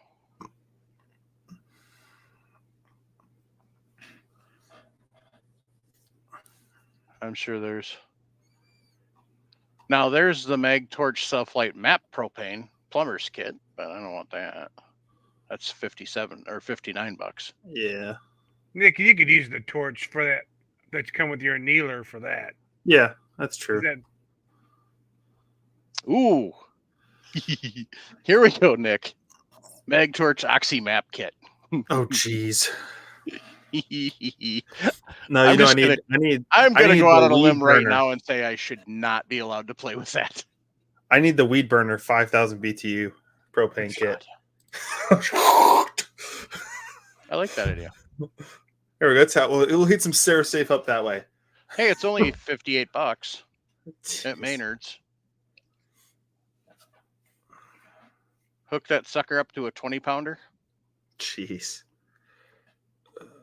The Mag Torch Blaze Torch offers a powerful 500,000 BTU. High ultra wide brush flame. Yeah. Get her done. Nah, like my dad said, I got my one from my annealer. I'll I'd bring use my that. set. What ladle are you Oh, going to that. melt your Cerasafe in? I bought that Lyman one. Remember when we were at Brownells? How big is that? I'm just doing a pistol barrel. Oh, you did a pistol barrel. Okay. Yeah, I'm doing my that Swedish Okay. Husqvarna pistol. It's 380, so it's gonna be a nice one to do. So you're not Okay. talking a lot. All right. That's fine. So running with scissors said later, boys, vote early and often. In other words, use the Chicago method. Yep. Already voted. I voted last week.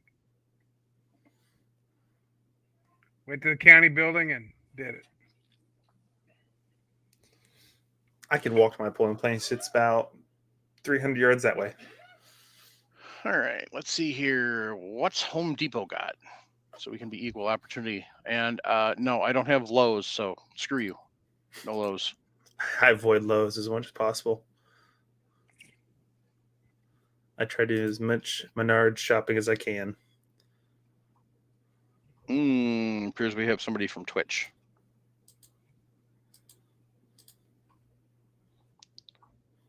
Vengean Sanchez? Whatever. Baking supplies. Interesting.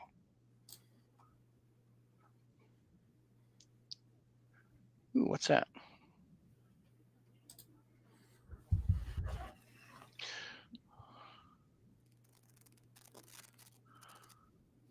So we've got at the depot $29.99 for a kit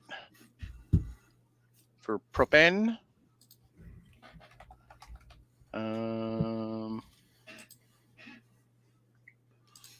Oh, never mind. Maybe it is a self-igniter. No, it doesn't look like it. It's goofy looking. Anyway, you can call me Lisa. Lisa, what's your question about reloading?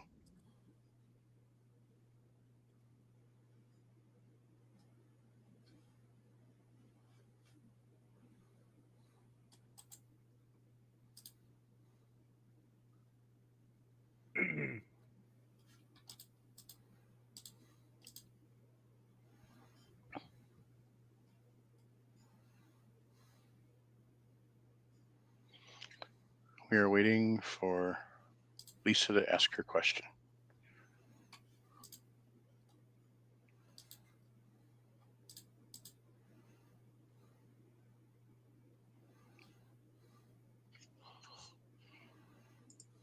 Anyway, well, she's whatever.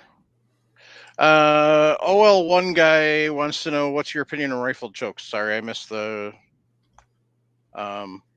question over in Rumble. If that's what you've got and that's all you've got, they work. Are they as great as a rifle barrel? No. Are they better than a smooth barrel? Yes. Are you going to get very good accuracy with a sabot out of it? I don't know. I've never actually done a test, so I've heard that they help, but it's not a lot of distance. You know, even if you get the really good ones, your choke's about 2 inches long, so it's not going to give you a lot of spin time. So that would be the thing. Now, maybe you've got a Benelli Nova that you want to use for hunting and you don't want to buy a rifle barrel because getting a rifle barrel from Benelli is like $800, $600 for the Novas, which is absurd because the whole gun's only like $350. So, I mean, it's definitely better than a smooth bore. Absolutely better than a smooth bore. So, if that's what you're stuck with, that's what you got. They're worth picking up. So, I mean, it's not like it's going to be worse. So, but I guess the question was not about reloading. So, anyway, so I want to take time to talk about Patriot Patch Company. Here's our awesome patch of the month for October. Attack of the Gun Grabbers. You think after a few shows I'd have figured this stuff out. So probably not, because my brain goes, oh, it's backwards. Oh, go this way. So we've got the sticker upside down, and we've got the Morale patch, and then we've got Ryan Cross's original drawing. So you've got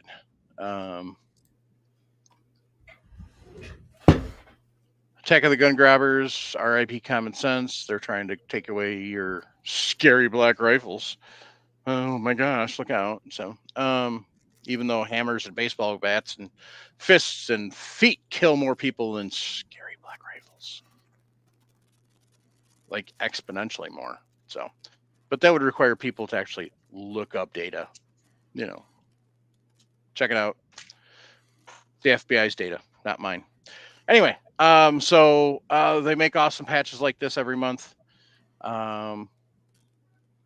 Always a theme. So it's awesome. You can see a couple more behind me right here. So I've literally got a couple hundred Patriot Patch Company patches. So Jake and Ryan do an awesome job over there. They actually make cool things for displaying them too, like that magnet board. That one. So nice little magnet board to display some patches on. They make hats, t-shirts, and all sorts of cool stuff. So patriotpatch.co, swing over, check them out. So it's pretty awesome. Next up, we're going to talk about Camerado. So for that, I'm going to pop over here. We're going to go like that. So, Sean hunts in Colorado, and he was not happy with the camo choices. So he made his own. As we tend to do in hunting and outdoors and stuff, if we don't like something and we have the ability to make our own, we make our own.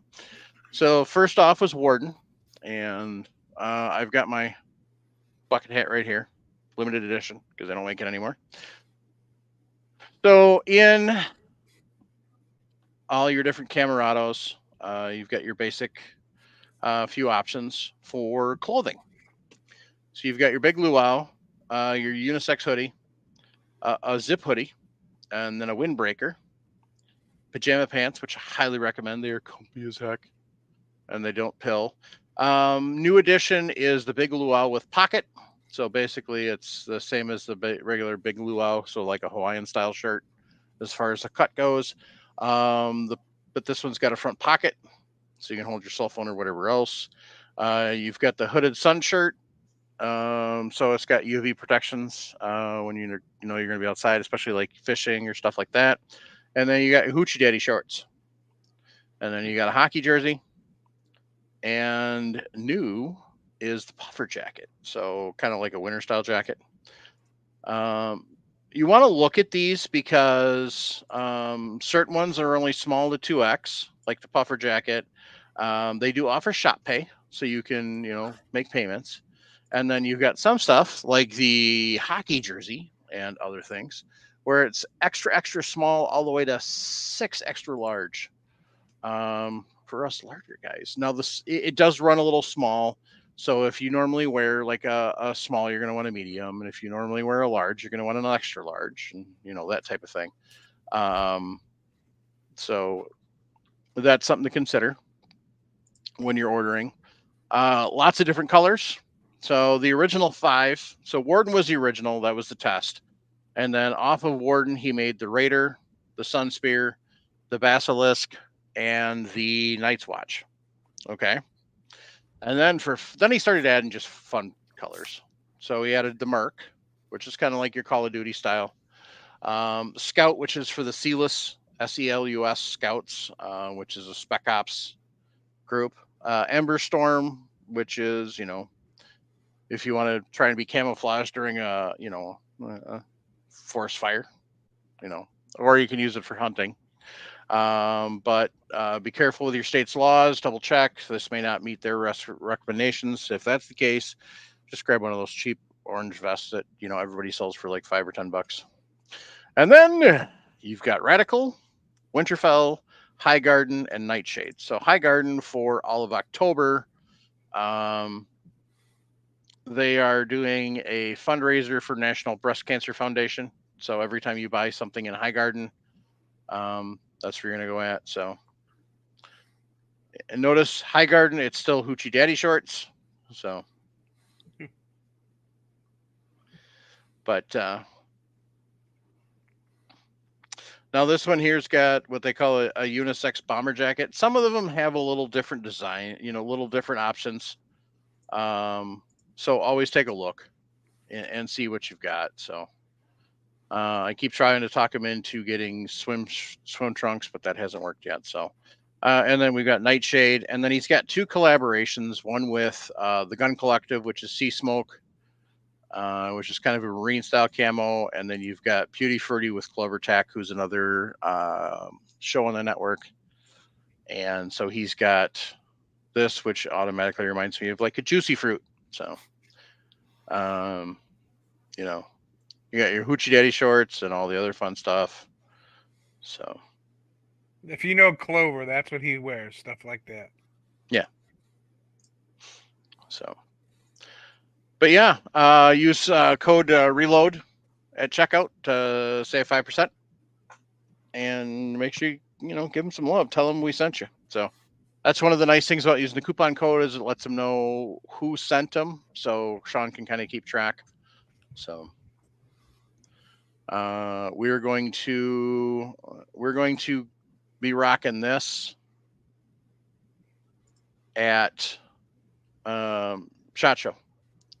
So what we're going to do is we're going to take the big luau, and then I'm going to hopefully be able to get the Reloading podcast made and put across the back, so that way people can see Reloading podcast as we're walking around SHOT Show.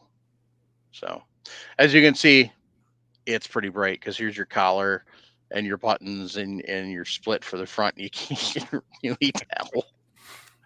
It just kind of disappears. So, but it's just awesome. So maybe it's so camouflaged I'll look skinny. That would be nice. That would be Wouldn't it? awesome. That would be awesome. That would become my new daily wear. That's right.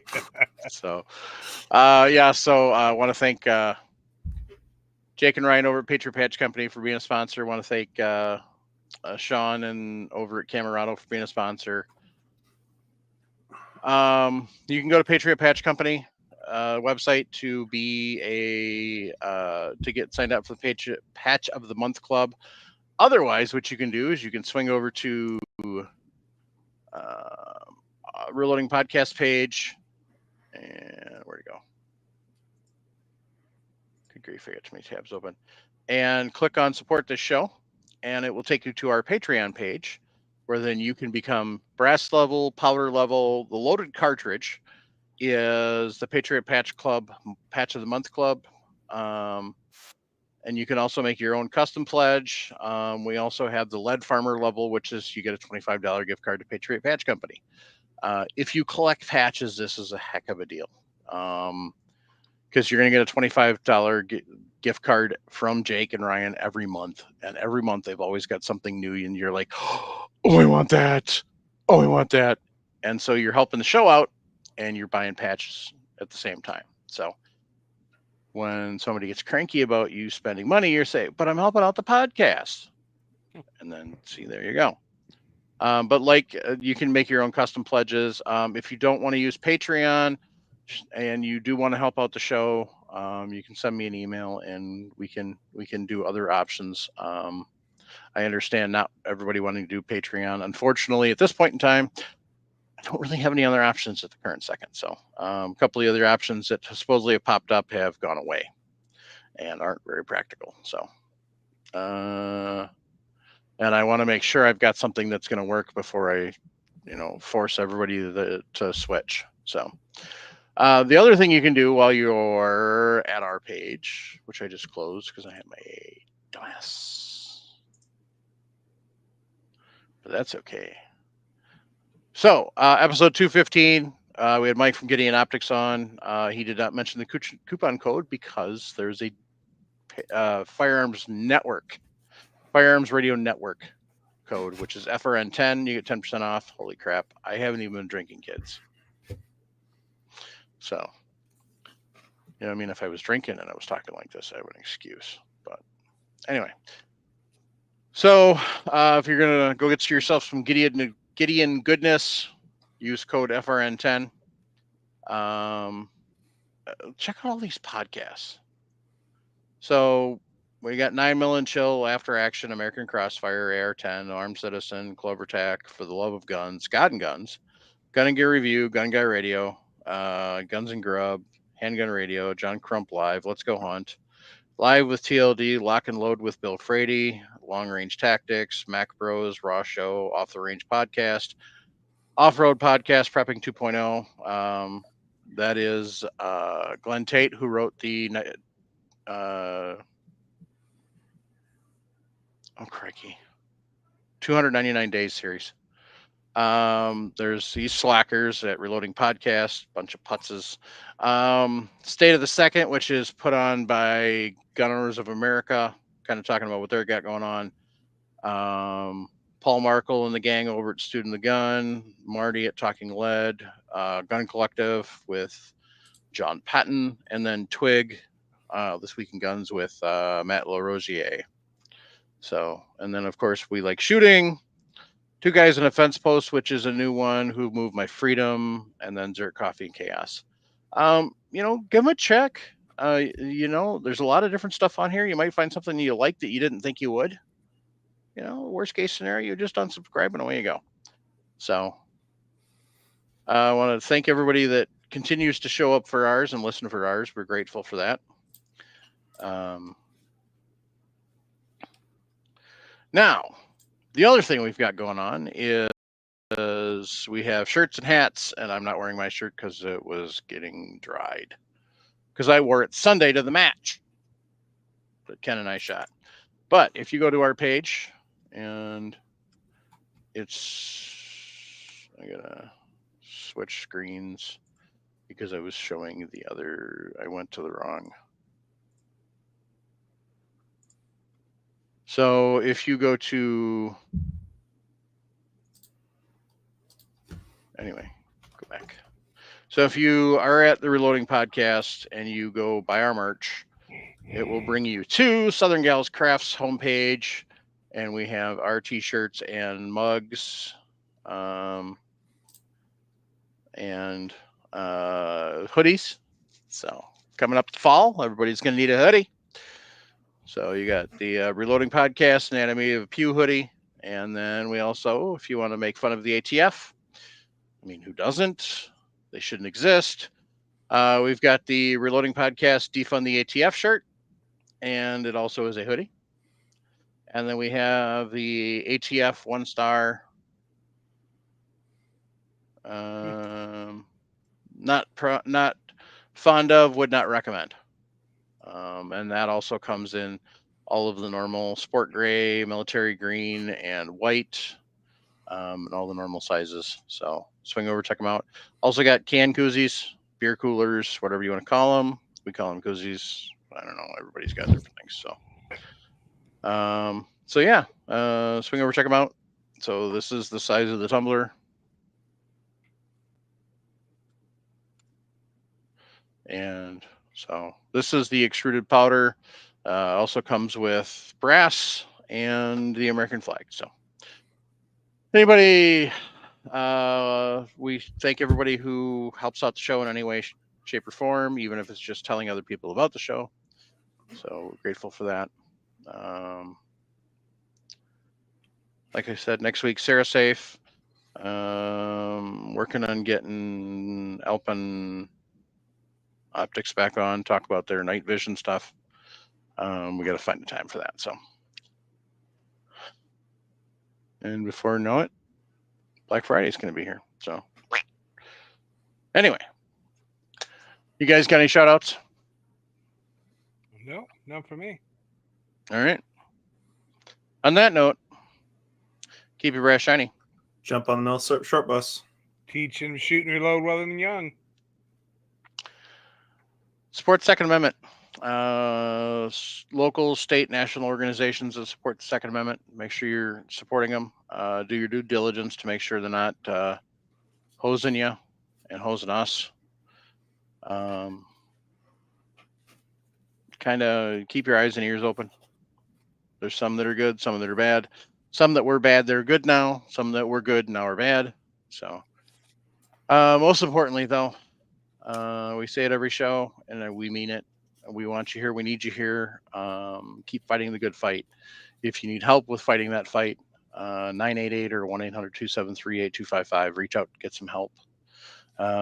Mental health is a tough thing. There's still a lot of issues with it. There's still a lot of stuff we don't know. There's still a lot of piss poor care out there, and companies and other things that just don't care still. So continue to fight, continue to support.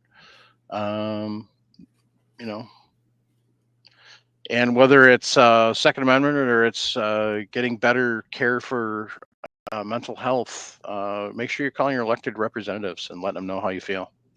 So, good night, all. Good night. Don't forget to vote. Yeah, don't Well. forget to vote.